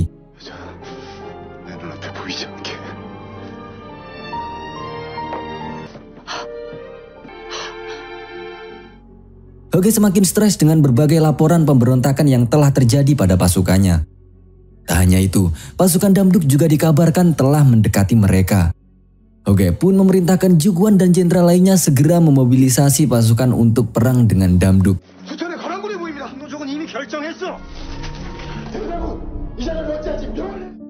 Namun tanpa diduga beberapa jenderal Hogai juga telah memberontaknya dan memilih bergabung dengan Damduk. Dengan tatapan kosong, Hogai segera menusuk seorang jenderal dan jenderal lain yang memberontak ditangkap. Berpindah pada Cheoro yang sedang bersama Sojine. Cheoro tiba-tiba merasa cemas dan gelisah. Ia merasa kalau Damduk sedang membutuhkannya. Ia ingin mengajak Sojine kembali bersamanya menemui Damduk, sehingga ia bisa menepati janjinya kepada Damduk. 내 말을 지키고 싶다. 이봐 성주. 말해. Sayangnya Sojine menolaknya. Ia berpesan agar Cheoro bilang kepada Damduk kalau Sojine telah pergi ke tempat yang tak dapat ditemukan. Sojine berharap di kehidupan selanjutnya ia dan Damduk benar-benar ditakdirkan menjadi pasangan bahagia dan selalu bersama. Selain itu, Sojine juga meminta Cheoro agar selalu menjaga Damduk. Sering mengajak Damduk minum dan sesekali membuatnya tertawa. Sojine kemudian pergi seraya mengucapkan sampai jumpa di kehidupan selanjutnya. 내가 만나서 반가웠어. Cheoro pun tidak bisa memaksa Sojine lagi. Ia pun berangkat menyusul Damduk, mengikuti perasaan hati yang mengerahkan padanya di mana Raja Jushin berada. Malam harinya tanpa sengaja Sojine melihat Saryang dan Kiha yang terlihat kelelahan. Saryang membopong Kiha ke sebuah rumah kemudian pergi mencari seorang wanita yang bisa membantu Kiha melahirkan. Tak lama Saryang menemukan seorang janda dan langsung menyeretnya. Ia melihat janda itu memiliki seorang bayi dan Saryang nampak memiliki sebuah rencana.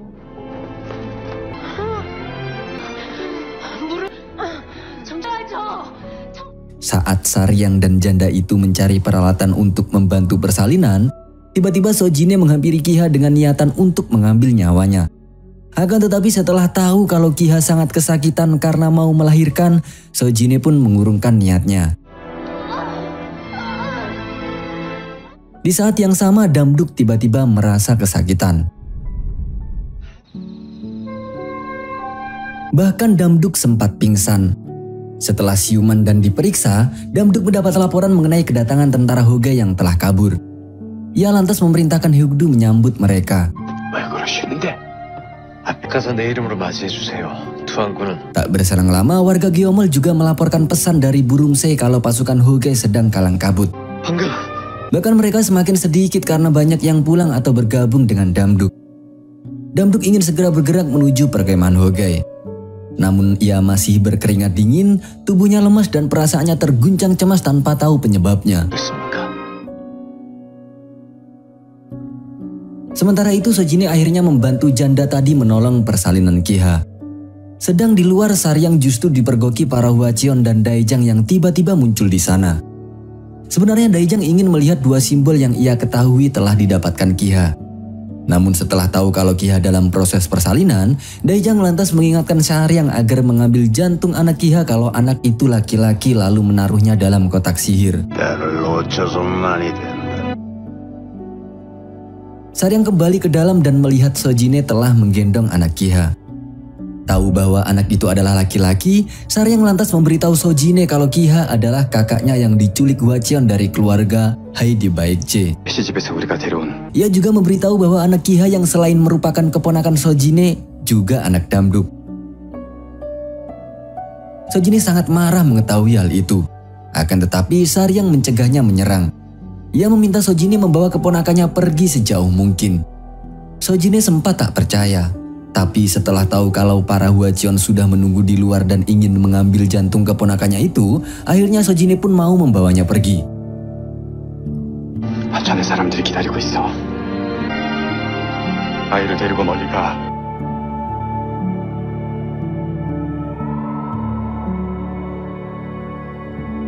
Untuk mengelabui Daejang, Saryang mengambil jantung bayi janda tadi kemudian menyerahkannya kepada Daejang. Kia yang siuman segera mencari bayinya. Ia mengamuk di luar menghajar para Hwacheon.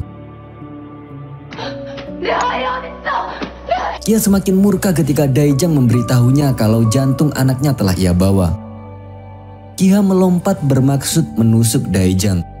Namun Daejang justru menggunakan tubuh Saryang sebagai tameng. Sehingga Saryanglah yang tewas di tempat.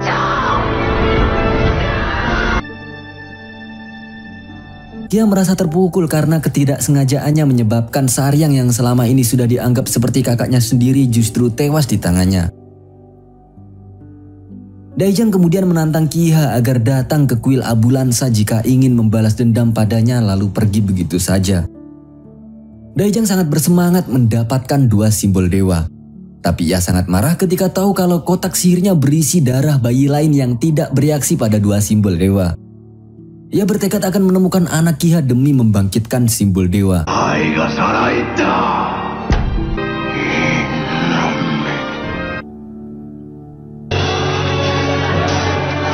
Sementara itu peperangan di perkemahan Hoge tak dapat terelakkan lagi.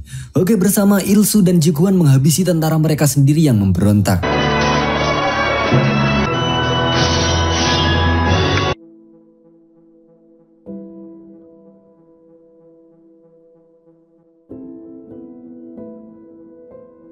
Pagi harinya Damduk tiba di perkemahan Hoge.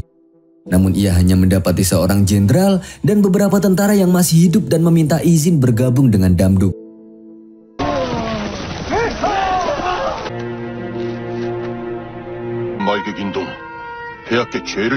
Cheoro kemudian tiba di sana. Ia melaporkan bahwa dalam perjalanannya tadi pasukan Hoge sedang diburu oleh Hitan. Kedatangan Cheoro yang tak bersama Sojine membuat Damduk penasaran. Namun saat itu ia lebih memprioritaskan misi negaranya. Akhirnya Damduk pun pergi menyusul Hoge dengan hanya ditemani Cheoro, Jumuchi dan sedikit pengawal. Hal itu ia lakukan agar tidak ada kesalahpahaman dengan Kitan maupun Hoge.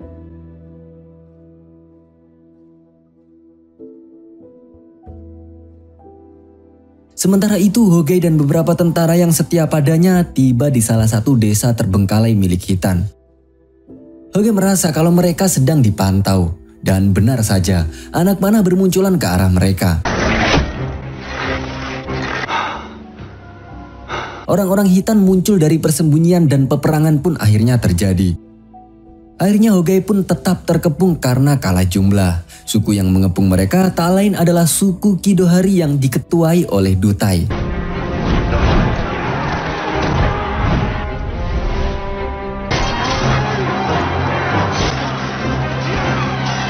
Ketika Hoge sudah terpojok dan Dutai sudah mengetahui identitasnya, tiba-tiba Damduk datang tepat waktu bersama Jumuchi, Cheoro dan beberapa pengawal.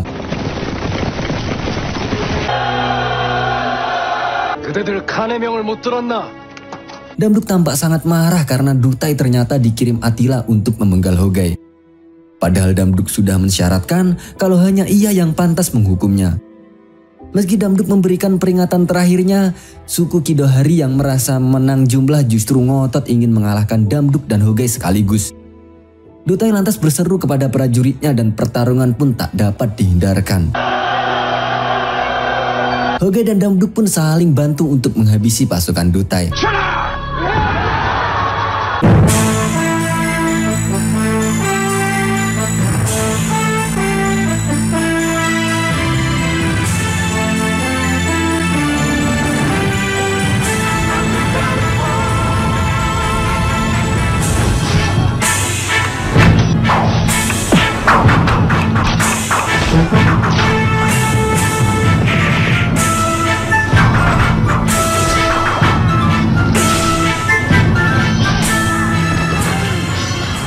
Dutai berhasil dikalahkan Damduk dengan mudah dan semua suku Kidohari pun lenyap.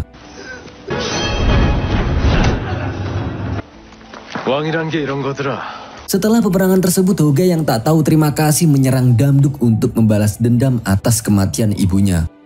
Keduanya pun saling berduel.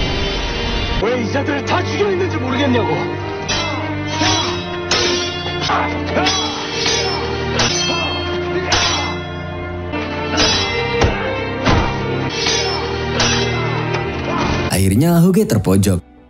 Namun Hogei masih menolak maksud baik Damduk dan malah memakinya. Hal itu membuat Damduk sangat kesal. Ia menebas pohon yang ada di belakang Hogei. Kemudian menurunkan perintah bahwa Hogei akan dihukum dengan cara dipecat dan diasingkan. Ketika Damduk pergi, tiba-tiba Hogei melemparkan pedangnya ke arah Damduk. Jumuchi langsung satset Watwat segera menjadi tameng untuk melindungi Damduk. Chihoro yang melihat hal itu lantas berbalik menyerang Hogei. Namun tanpa diduga ia justru terpental karena Hogei membawa simbol macan putih.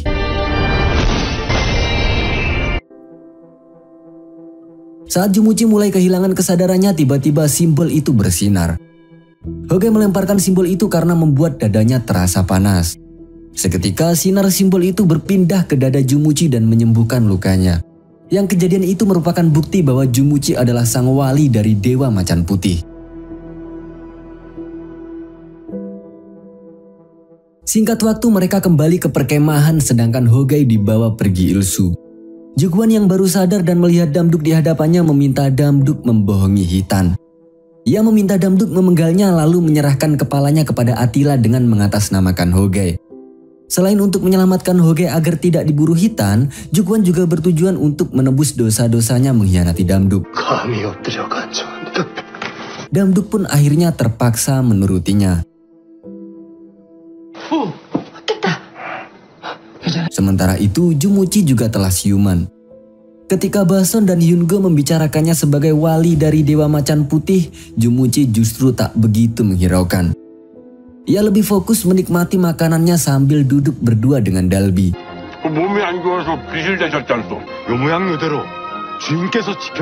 Ketika Jumuchi dan Dalbi sedang romantis-romantisnya, Damduk justru harus menerima kenyataan bahwa Sojine telah pergi ke tempat yang tak bisa ditemukan lagi. Jenderal Wochong dan Chihoro meninggalkan Damduk sendirian. Ia termenung sembari memegang parfum ibunya, dipenuhi perasaan cemas bertanya-tanya apakah Sojine masih hidup atau telah tiada.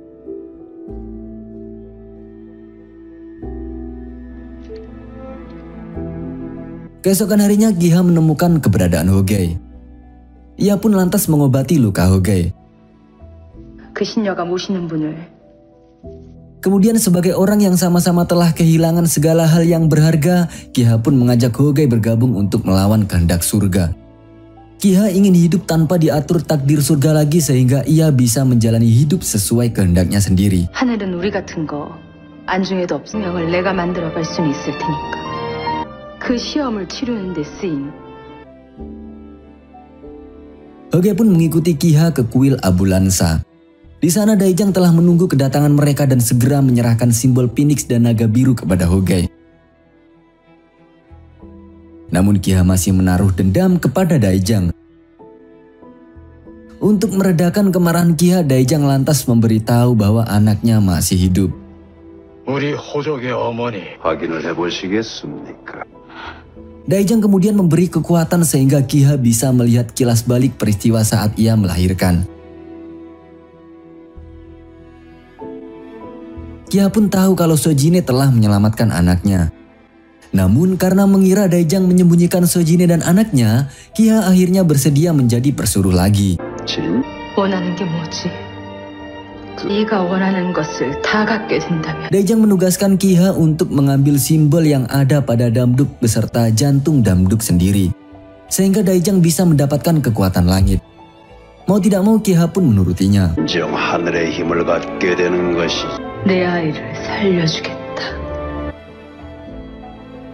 곳곳에 흩어져 있던 고구려 유민 1만 명과 Sementara itu dalam perjalanan pulang ke istana Goknai, Damduk mengajak penduduk nomaden dan para pengungsi yang ia temukan untuk pulang bersama. Mereka yang berjumlah puluhan ribu melintasi berbagai negara untuk menakuti negara lain sehingga mereka gentar untuk menyerang Goguryeo. 셀 수 없는 우마군양이 함께하였다. 감히 반심을 품지 못하게 하려 하심이었다. Setibanya di istana, Damduk juga telah mendapat dukungan dari semua provinsi. Tentara tiap provinsi itu pun kini sumpah setia tunduk kepada Damduk. 그는 대신 하나의 율령을 따르게 하셨다. Akan tetapi Damduk masih belum tenang karena hatinya masih cemas pada Sojine. Sesuai yang dipesankan Sojine, Cheoro menghibur Damduk dengan membawakan arak padanya. Hal itu tentu berhasil membuat Damduk tersenyum.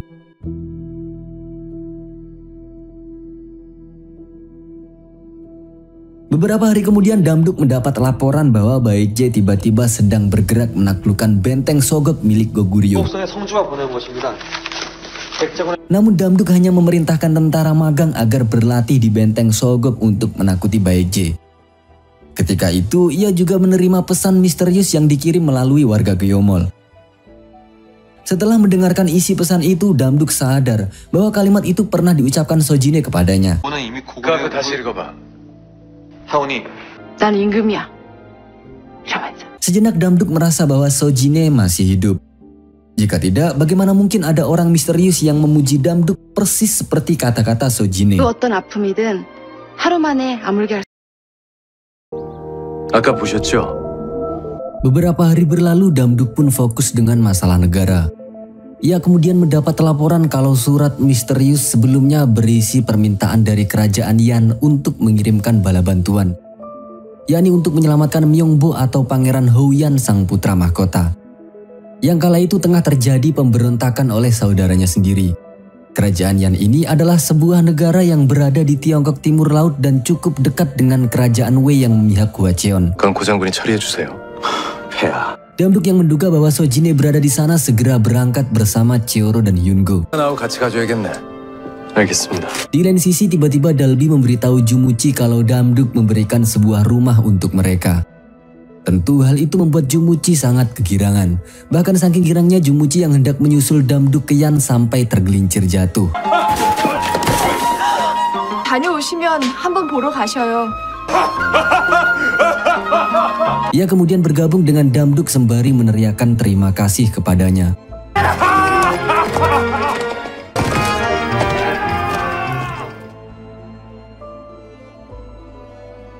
Di saat yang sama, Jenderal Benteng Yong yang bernama Gowon atau orang yang kelak menjadi Raja Yon Utara berencana menemui Pangeran Houyan. Ia berpamitan dengan anaknya yang sedang bersama gurunya. Ya, guru tersebut rupanya adalah Sojine. Ialah yang menuliskan surat permintaan bantuan kepada Damduk. Gowon pun pergi dan Sojine diminta untuk menjaga anaknya. 아버지 어디 Terlihat Sojine juga menggendong Ajik yang tak lain adalah anak Kihha. Ia berencana untuk bertamasya bersama anak-anak Gowon, namun ia melihat para Hwacheon melintas. Sojine pun lantas segera menitipkan anak-anak ke pembantu Gowon dan ia pergi membawa busur untuk melaporkan hal itu kepada Gowon. Sementara itu Damduk dan yang lain tiba di benteng Yong kerajaan Yan. Jenderal Gowon pun berbalik pulang untuk menyambut mereka. Namun ia merasa kecewa karena tidak mendapat bala bantuan dari Goguryeo. 제가 보낸 서찰을 받으신 게로군요. Ia sangat menyayangkan hal tersebut karena gurunya memberitahu bahwa pasukan Goguryeo terkenal memiliki tentara bayaran tangguh yang diketuai Jumuchi. Perlu diketahui bahwa kedatangan Damduk berempat ini tidak mengungkapkan identitas ya guys. 누가 그러던가요? Damduk yang merasa penasaran dengan guru Jenderal Gowon yang juga tahu tentang Jumuchi sangat ingin menemuinya. Sayangnya hal tersebut tidak bisa dilakukan karena Guru Jenderal Gowon sedang tamasya dengan anaknya. 제 아이들 데리고. Tiba-tiba anak buah Jenderal Gowon melaporkan bahwa pasukan Myonghwe atau saudara Pangeran Houyan yang memberontak telah bergerak ke rumah Pangeran Houyan. 태자님을 보호해야 합니다. Merasa prihatin dengan masalah tersebut, Damduk pun bersedia membantu meski hanya berempat saja. Tentu Jenderal Gowon yang belum tahu siapa mereka menjadi pesimis dan meremehkan kekuatan mereka. 그리 도움은 되지 못할 겁니다. Akan tetapi setelah mendengar rencana gemilang dari Damduk untuk menyelamatkan Pangeran Houyan, yakni dengan cara membawanya keluar diam-diam, akhirnya Jenderal Gowon pun tertarik dan mengajaknya berdiskusi lebih lanjut. Sebelum masuk ke ruangan, Damduk dan Cheoro merasa jika ada yang mengawasi mereka. Rupanya itu adalah Sojine yang tengah menahan rindu namun tak berani menampakkan dirinya.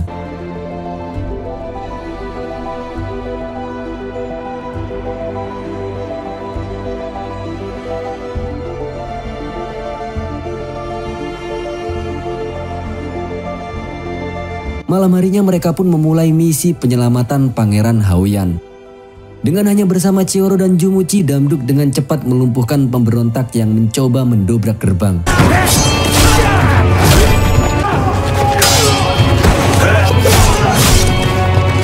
Hal itu membuat Jenderal Gowon takjub dan keheranan.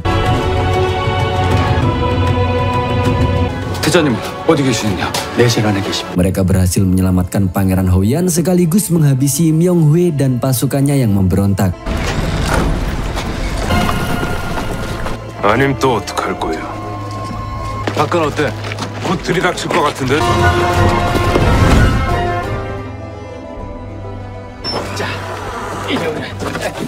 Pagi harinya Jenderal Gowon menemui anak-anak mereka yang baru pulang tamasya. Sayangnya Damduk yang ingin bertemu dengan Guru Jenderal Gowon tidak melihat kedatangannya.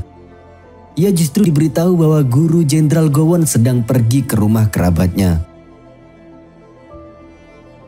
Yungo yang menemukan anak panah Sojine tertinggal di gerobak segera berpura-pura sakit. Tentu Yungo tidak ingin Damduk melihatnya sehingga tahu kalau Sojine lah yang sebenarnya menjadi Guru Jenderal Gowon. Selanjutnya Jenderal Gowon memberitahu Damduk sebuah fakta. Bahwa tempat yang ia tinggali adalah tempat di mana istri Raja Songsurim atau nenek Damduk pernah ditawan.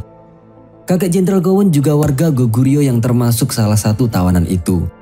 Ia kenal akrab dengan nenek Damduk sehingga menitipkan sebuah gulungan rahasia. 이걸 Jenderal Gowon pun menyerahkan pada Damduk agar gulungan itu diberikan kepada Raja Goguryeo saat ini. Jadi Jenderal Gowon ini belum tahu identitas asli Damduk ya guys. Makanya bahasanya titip pada Damduk yang ia anggap sebagai pengawal raja. 전해주십시오. Ketika Damduk membuka gulungan itu, Yungo sangat terkejut. Ternyata gulungan itu merupakan bagian akhir dari tulisan rahasia yang disebut Chungong, atau tentang busur langit Wanwung yang berubah menjadi gagang pedang Raja Jumong. 세상에 있을 줄은 몰랐습니다. Akan tetapi isi dari gulungan itu belum bisa terbaca karena ada cara khusus untuk melihat isinya. 이건 숨겨놓은 글이니까요. Malam harinya Cheoro seakan peka dengan kehadiran Sojine. Ia berdiam diri sejenak di tempat Sojine bersembunyi siang tadi. Kemudian ia mengajak Damduk keluar minum arak. Sehingga Sojine bisa melihat Damduk untuk mengobati rasa rindunya. Tak hanya Sojine saja, tapi Damduk juga sangat merindukan Sojine.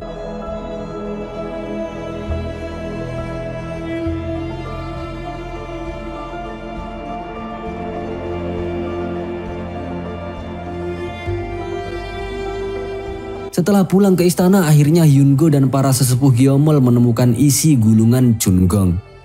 Gulungan itu ternyata berisi tentang tutorial penggunaan busur suci Wanwung, atau yang sekarang menjadi gagang pedang Raja Jumong. 이게 드러난 글자예요? Gagang pedang itu sewaktu-waktu bisa berubah bentuk menjadi busur langit kembali seperti saat Damduk memanah Cheoro untuk mengeluarkan simbol naga biru. Namun gagang itu juga bisa memusnahkan simbol dewa, yang mana jika gagang pedang itu dihancurkan oleh Raja Jushin, maka baik Raja Jushin maupun semua wali simbol mereka semua akan mati. 신물을 부술 수 있는 건 천궁뿐이다. 비례왕도 죽습니다. Damduk yang penasaran mencoba memainkan gagang yang ia bawa dan membuat Yungo serta yang lain khawatir. 하늘은 왜? Namun tiba-tiba, Jenderal Wochong mengabarkan bahwa Baekje yang dipimpin Raja Asin telah memulai perang dan sedang menuju benteng Sogok. 쪽으로 침입해온다 합니다. Tahu bahwa benteng itu sangat lemah dan mudah ditaklukkan, Damduk pun segera mengerahkan pasukan ke sana. 간다고 해요. Terlihat Cheoro sudah mengenakan baju zirah biru. Ia pun disebut sebagai Jenderal Biru. Akan tetapi baju zirah baru Jumuchi masih diproses Bason. 입혀다. 옷을 꼭 입어야 하고? 나한테 맞는 것. 최소의 병력으로 격퇴하셨다. 백제의 아신왕은 끊임없이 Singkat cerita, beberapa tahun berlalu Damduk berhasil memenangkan pertempuran demi pertempuran. Ia bersama pasukan mengerikan dari Jusin menaklukkan Baekje yang berjumlah 30.000 pasukan hanya dengan membawa 5.000 pasukan saja.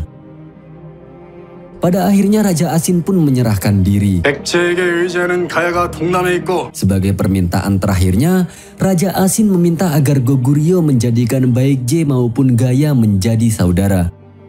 Untuk membuktikan kesungguhannya, Damduk mengetes Raja Asin untuk melakukan harakiri di tempat. 자결을 하시게. Raja Asin pun mau menurutinya.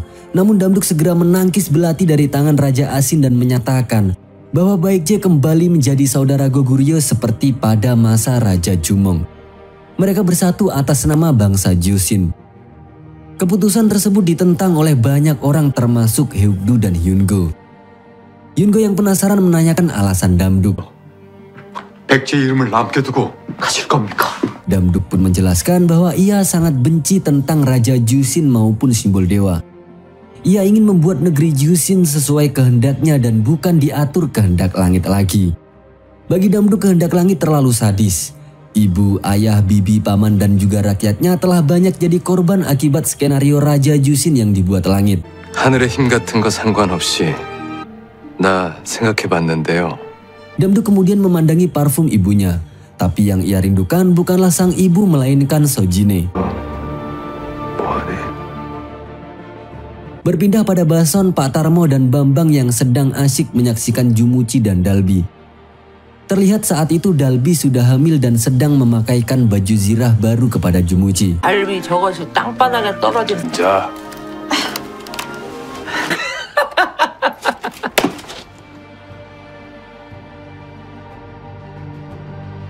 얼마나 됩니까? 3만.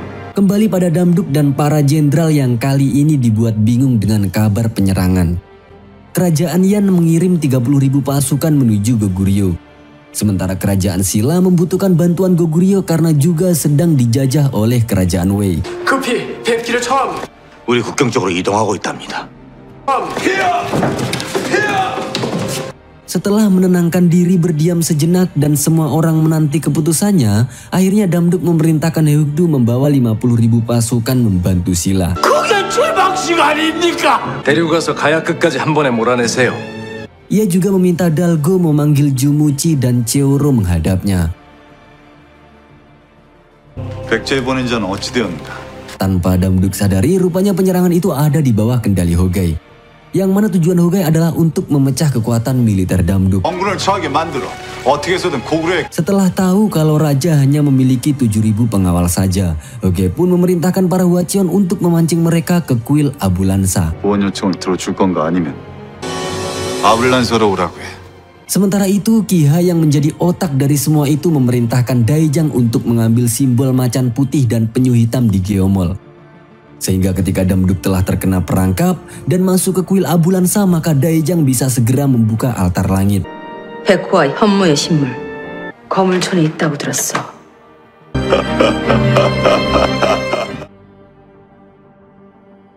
Di saat yang sama, Jenderal Gowon tengah diam-diam pergi ke Goguryeo. Ia mampir ke sebuah kedai untuk beristirahat. Namun tanpa diduga ia bertemu Sojine dan anak Kiha yang sudah tumbuh besar di sana. 주제선요 아무거나 달라하세요. Jenderal Gowon memberitahu Sojine bahwa kedatangannya atas undangan rahasia Damduk dan ia juga ingin memberitahu beberapa informasi penting. Sojine pun hanya tersenyum dan meminta maaf karena sebelumnya ia pergi tanpa pamit. 인사도 못 드리고 떠나게 돼서 죄송했습니다. Jenderal Gowon kemudian melanjutkan perjalanan. Singkat waktu mereka tiba dan bertemu Damduk. Ia memberitahu Damduk bahwa Houyan sedang dikendalikan Hwacheon pasca Raja Houyan meninggal dunia. Ia juga menjelaskan bahwa pusat Hwacheon berada di Mabol yang jenderalnya dikenal dengan nama Kimoin. Sebenarnya Kimoin ini adalah nama samaran Hoge ya guys. Mereka juga belum tahu Mabol ini adalah nama lama dari kuil Abulansa. Namun Hyungo yang tahu betul akan hal itu lantas memberitahu Damduk dan yang lain kalau Mabol adalah kuil Abulansa, tempat di mana altar Hwanwoong berada. 거기에는 아블란사가 있습니다. Sebelum pergi, Jenderal Gowon reuni dengan Jumuchi dan Cheoro yang keduanya terlihat semakin gagah dengan baju zirah masing-masing. Ia memberitahu mereka kalau di perjalanan tadi sempat bertemu dengan gurunya yang selama ini dicari Damduk. Damduk yang mendengar hal itu langsung bergegas ke kedai tadi bersama yang lain. Sayangnya Sojine sudah pergi sebelum mereka tiba. Namun Cheoro yang merasa bahwa Sojine masih bisa ditelusuri mengusulkan pencarian ke sekitar dengan berpencar. Damduk pun segera memacu kudanya ke tempat yang kemungkinan didatangi Sojine. Di sebuah dermaga, Damduk melihat Ajik yang memiliki kebiasaan menepuk dada seperti Sojine. Lalu Sojine yang sedang memperbaiki roda gerobak menoleh mengetahui kedatangan Damduk. Keduanya pun saling bertatapan cukup lama.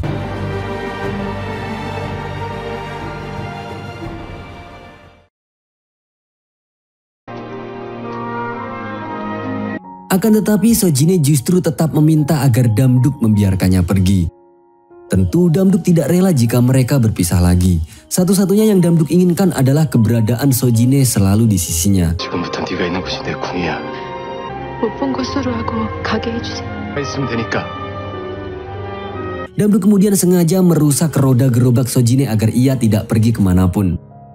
Damduk sadar kalau Sojine adalah wali Phoenix yang suatu saat bisa mengamuk. Sehingga untuk menenangkannya, Damduk berjanji akan menjadi pelindungnya jika hal itu terjadi. 막아줄 테니까. Akhirnya Sojine pun luluh dan keduanya menumpahkan rindu mereka. 이러지 마. 흑주작에 불받을 만. Mereka lantas kembali ke kedai tempat Sojine bekerja. Sementara Damduk melanjutkan diskusi strategi perang, Sojine ditemui Hyungo yang juga rindu padanya. 수진이야. Saat itu Hyungo membawa tongkat palsu duplikat dari simbol penyu hitam. Sedangkan yang asli berada di Geomol bersama simbol macan putih. 아까 걔 누구예요? Hyungo yang penasaran dengan Ajik lantas diberitahu Sojine bahwa Ajik adalah anak kakaknya. Tanpa menyebutkan kalau kakaknya sebenarnya adalah Kiha. Jumuchi dan Cheoro juga datang menemui Sojine. Reuni kecil itu pun membuat mereka bahagia karena dapat berjumpa kembali. Damduk yang mendapat laporan kalau pasukan kerajaan yang menuju ke utara segera sadar kalau itu adalah umpan. Ya, dari laporan Jenderal Gowon kemarin dan informasi Hyungo, Damduk bisa menyimpulkan kalau ia dipancing ke kuil Abulansa. 북쪽으로 간다는 게 좀 이상하지 않습니까? Saat Damduk memberi perintah kepada yang lain, Gamdong tampak bersikap tidak seperti biasa. Ia berjalan ke sekitar sampai kemudian ditangkap oleh Daejang. Rupanya Gamdong telah dicap oleh Daejang di lehernya. Daejang lantas melihat kilas balik Gamdong selama mendapat capnya. Ia pun tahu bahwa Sojine dan anak Kiha ada di sana. Terlebih ia juga tahu lokasi rahasia di desa Geomol yang dijadikan sebagai tempat menyimpan simbol dewa. Daejang bersama para Hwacheon pun menyerang desa Geomol. Tanpa perlu waktu lama, semua warga Geomol berguguran.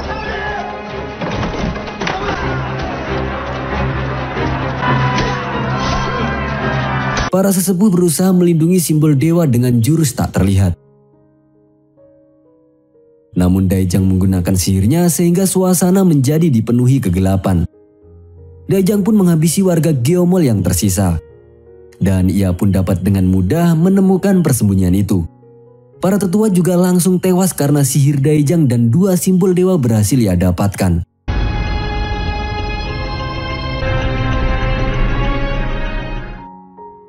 성이 어디라고 했지? Malam harinya Damduk terlihat sedang mengajari Ajik membaca peta. Damduk juga menyeka wajah Ajik dengan lembut dan penuh perhatian. 아직 이름을 줄 수 없다고 아직인데요. 한 땀을도요. Melihat hal itu, Sojine merasa terharu. Namun ia belum bisa mengatakan bahwa Ajik sebenarnya adalah anak Damduk dengan Kiha. Sojine berjanji akan memberitahu sesuatu kepada Damduk pada waktu yang tepat. 임금님께 해드릴 얘기가 있어요. Namun sebelum itu, ia meminta Damduk berjanji agar tidak ragu mengambil nyawanya kalau Sojine tidak bisa dikendalikan seperti Sae-oh.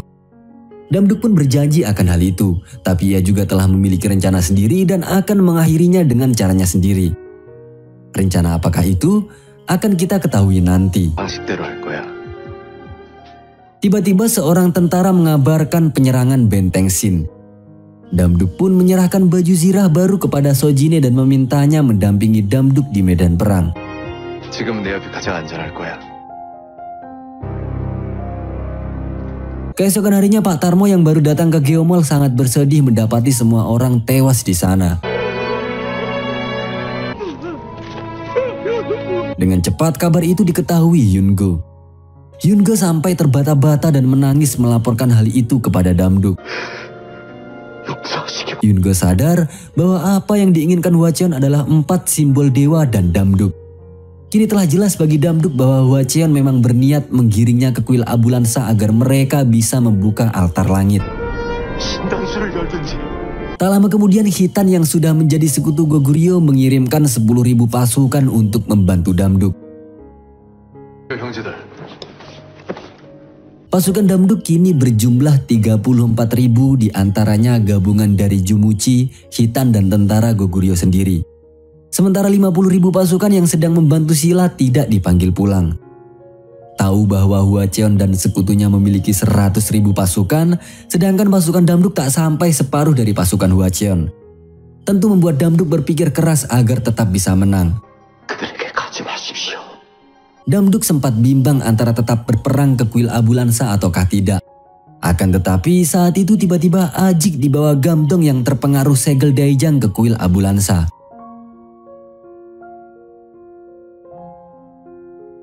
Sojine sangat mencemaskannya dan akhirnya ia memberitahu Damduk kalau sebenarnya Ajik adalah anaknya dengan Kiha. 왜 아이를 잡아가냐고. 나 그렇게 알고 있는데. 그 아이 임금님의 아들이에요. Damduk juga diyakinkan dengan adanya surat yang ditinggalkan Gamdong, yang mana isinya menyebutkan jika Damduk ingin jantung anaknya tidak diambil Hwacheon, maka ia harus datang ke kuil Abulansa untuk menyerahkan jantungnya sendiri. Damduk tak bisa berkata-kata lagi kepada Sojine. Meskipun keduanya saling mencintai, Damduk merasa malu jika melanjutkan hubungannya dengan Sojine yang merupakan adik Kiha sendiri. 네, 언니의 아들이고. 이제까지 그 아이를 지그 사람이 네 언니고. Akan tetapi sebagai seorang ayah, Damduk tidak lari dari tanggung jawabnya. Ia pun memutuskan pergi ke kuil Abulansa untuk menyerang Hwacheon dengan pasukan seadanya. Selain untuk menyelamatkan anaknya, Damduk juga bertujuan untuk mencegah Daejang agar tidak membuka altar langit dengan darah anaknya. 그 아이는 천천히 피를 가진 심장이 있고 난 지금 아블란사로 갑니다. 됐습니다. Namun ternyata Hyukdu telah kembali bersama 40.000 pasukan yang tersisa dari membantu Silla. Kini dengan adanya pasukan kiriman, jumlah pasukan antara Damduk dan Hwacheon menjadi lebih sebanding. 장군이 합류함으로써 대왕군은 사망. Sementara itu di kuil Abulansa terlihat Kiha sedang meminta Hogai untuk membawakan jantung Damduk. Tujuannya adalah menyalurkan kekuatan surga pada Hogai mendahului Daejang, sehingga Hogai bisa menjadi Raja Jushin dan memiliki kekuatan melebihi Daejang. 도울게요. Akan tetapi Hogai yang lebih menginginkan Kiha daripada menjadi Raja Jushin justru merasa sedih. Ia khawatir Kiha akan memilih mengakhiri hidupnya untuk menyusul Damduk seperti yang coba ia lakukan saat menusuk Damduk dengan pedang Raja Jumong kala itu. Jika hal itu terjadi maka Hogai hanya bisa hidup kekal namun menjomblo seumur hidup. 약속해요. Kiha bisa memahami ketulusan Hogai padanya. Ia menangis haru dan berjanji akan menjadi pasangan Hogai di kehidupan berikutnya. 반드시 만날 거예요.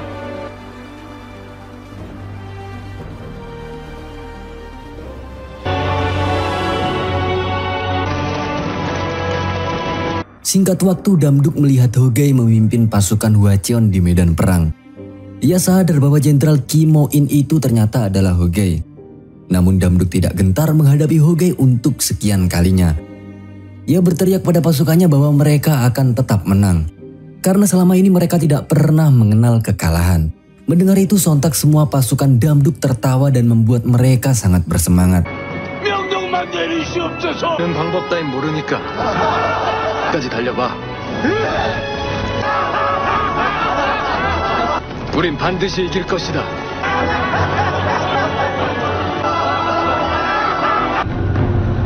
에이, 형제들아.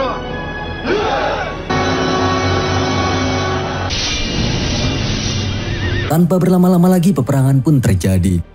Kedua belah pihak tampak sama-sama kewalahan.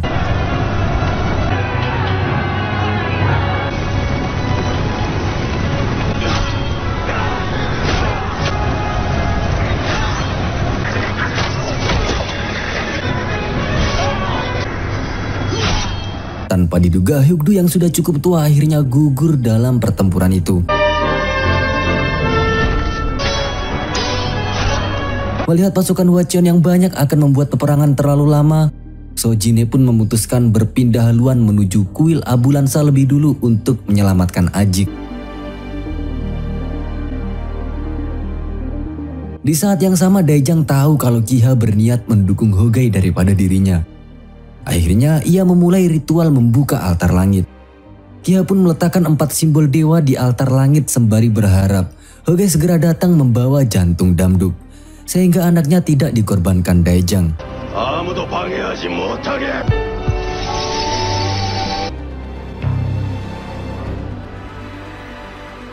Tak lama kemudian Sojine datang melibas para Hwacheon yang berjaga di sana. Daejang yang merasa kalau Hogei akan kalah dan gagal membawa jantung Damduk lantas segera membawa Ajik ke altar langit. Kiha pun melihat anaknya untuk yang pertama kalinya dan langsung menangis sambil memeluknya. 이제 연옥에도 저 밖에 있는 담덕군이 마지막 저지선까지 뚫었어. 천손의 피를 받았어요.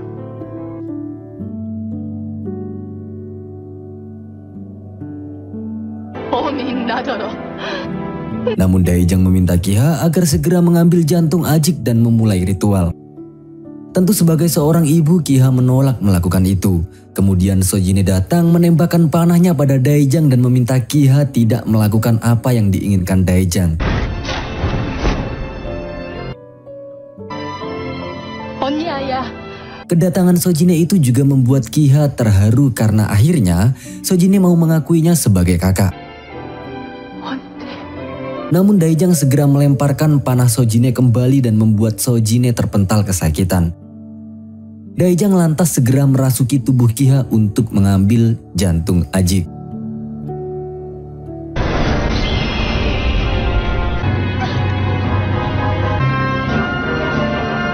Sementara itu peperangan masih berlanjut di mana kali ini Hogei melihat kesempatan untuk menghabisi Jenderal Hwochong.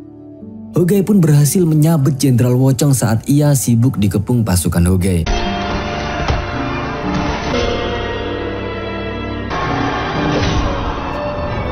Damduk yang melihat hal itu segera menghampiri Jenderal Hwochong. Namun sayangnya sesaat kemudian Jenderal Hwochong menghembuskan nafas terakhirnya dalam pelukan Damduk. Damduk menangis dan sangat berduka. Baginya Jenderal Hwochong bukanlah sekedar jenderal biasa. Ia sudah seperti sosok ayah, guru dan salah satu sahabat terbaik yang pernah dimiliki Damduk. Rasa sedih dan amarah pun memuncak dalam hati Damduk. Ia memandang tajam ke arah Hogei dan kali ini sudah tak segan untuk menghabisinya. Dengan mudah Damduk menjatuhkan Hogei dari kuda kemudian merebut tombaknya. Ia pun melemparkan tombak itu dan Hogei pun akhirnya tewas di tangan Damduk dengan tombaknya sendiri.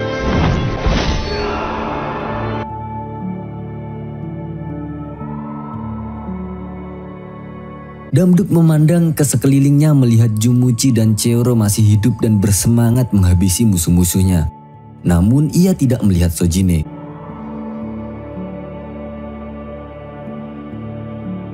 Kembali ke altar, Kiha yang sedang dirasuki Daejang membopong Ajik yang tak sadarkan diri dan meletakkannya ke altar. Daejang dan Kiha silih berganti bertarung sengit antara menghunjam jantung Ajik dan menahannya. Sojine yang melihat hal itu segera bangkit untuk membantu Kiha mencegah Daejang. Namun setiap kali Sojine menghalanginya, ia tetap gagal dan terpental berulang kali.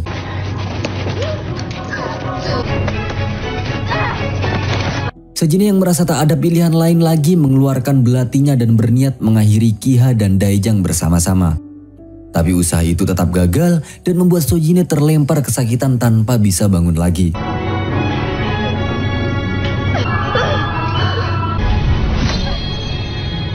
Akhirnya Daejang hanya berhasil menggores tangan Ajik. Tapi dengan itu saja, darah Ajik yang perlahan mengaliri seluruh simbol dewa membuat langit seketika dipenuhi kegelapan. Hal itu menjadi pertanda terbukanya altar langit.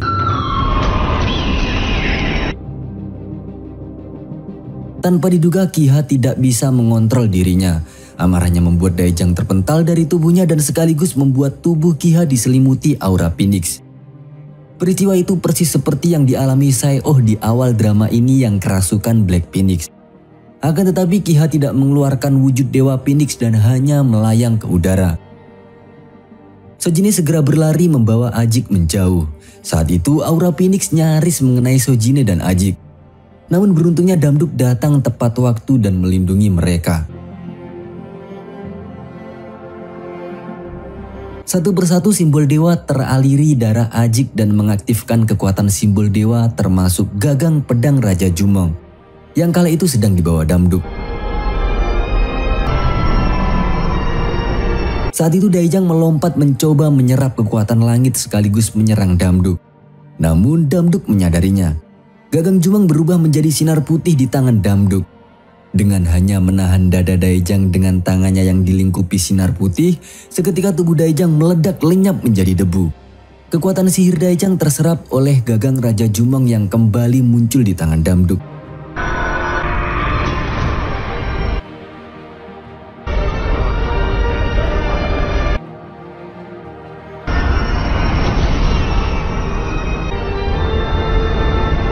Damduk dan Kiha kemudian saling bertatapan. Ia berharap Kiha menghentikan amarahnya, namun keduanya sama-sama sadar kalau Kiha tidak bisa mengendalikan dirinya.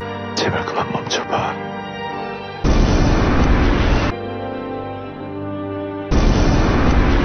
네가 못하면 내가 해야 돼. Damduk bersiap menembakkan busur langit pada Kiha yang pasrah menerimanya. Namun tiba-tiba, Damduk teringat isi gulungan akhir Chungong atau gagang Raja Jumong. Ya, gulungan tentang bagaimana mengakhiri semua simbol dewa dan Raja Jushin sekaligus. 내가 무엇을 해야 하는지. Damduk kemudian meminta maaf kepada Kiha karena tidak mempercayainya selama ini. Ia kemudian mematahkan gagang Raja Jumong. Seketika Jumuchi, Cheoro, dan Hyungo merasa kesakitan. Mereka kemudian lenyap bersamaan dengan lenyapnya simbol dewa dan gagang Raja Jumong sendiri.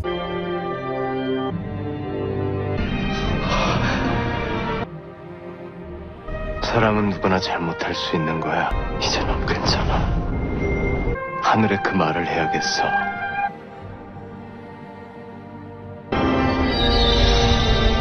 Damduk kemudian memasuki altar langit yang bersinar terang. Ia dan Kiha menghilang kembali ke langit.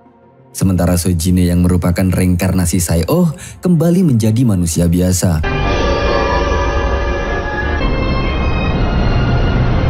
Karena pada dasarnya, sesuai di awal drama ini, bahwa wali Phoenix yang asli adalah Kajin namun dipindahkan Huanwung pada Sae-oh. Sehingga Kihalah yang lenyap sedangkan Sojine tidak. Ajik juga tetap hidup menjadi satu-satunya keturunan Damduk yang kelak meneruskan tahta Goguryeo.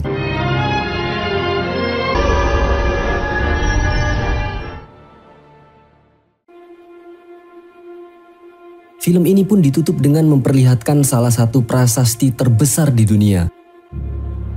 Ya, itu adalah prasasti yang dibuat khusus untuk Raja Gwanggaeto. Dibuat oleh Raja Jungsu dengan tujuan untuk memperingati pencapaian gemilang ayahnya yaitu Raja Gwanggaeto. Raja Damduk adalah raja ke-19 Goguryeo yang mendapatkan gelar Gwanggaeto, yang artinya raja sang pembawa perdamaian. Kerajaannya bertumbuh semakin makmur. Rakyatnya hidup dengan bahagia dan hasil panen melimpah. Kerajaannya benar-benar kerajaan yang penuh damai. Maka tidak heran kala itu rakyat sangat mencintainya. Ada dua versi tentang poin cerita Raja Guanggaeto di drama ini. Ada yang mengatakan bahwa raja memutuskan kekuatan langit, tapi yang lain mengatakan kalau raja memutuskan ikatan atau hubungan langit dengan manusia, sehingga membebaskan manusia dari pengorbanan. Kebenaran yang sesungguhnya tak dapat diketahui, namun pencapaiannya akan tetap dikenang.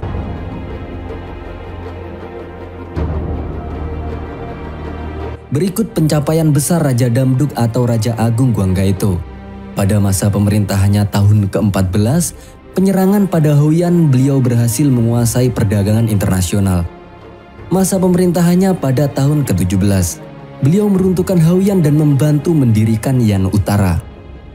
Tahun ke-19 masa pemerintahannya, hadiah dikirimkan ke Kaisar Beyan Gowon, yaitu sebagai pengakuan saudara dari Goguryeo. Masa pemerintahan pada tahun ke-20, penaklukan terhadap Buyo Timur, serta berhasil merebut 64 benteng dan 1.400 desa. Dan pada masa pemerintahannya yang ke-23, menurut sejarah Raja Agung Guanggaeto pun meninggal karena sakit. Ingat, kekerasan bukanlah jalan satu-satunya untuk menghadapi musuh.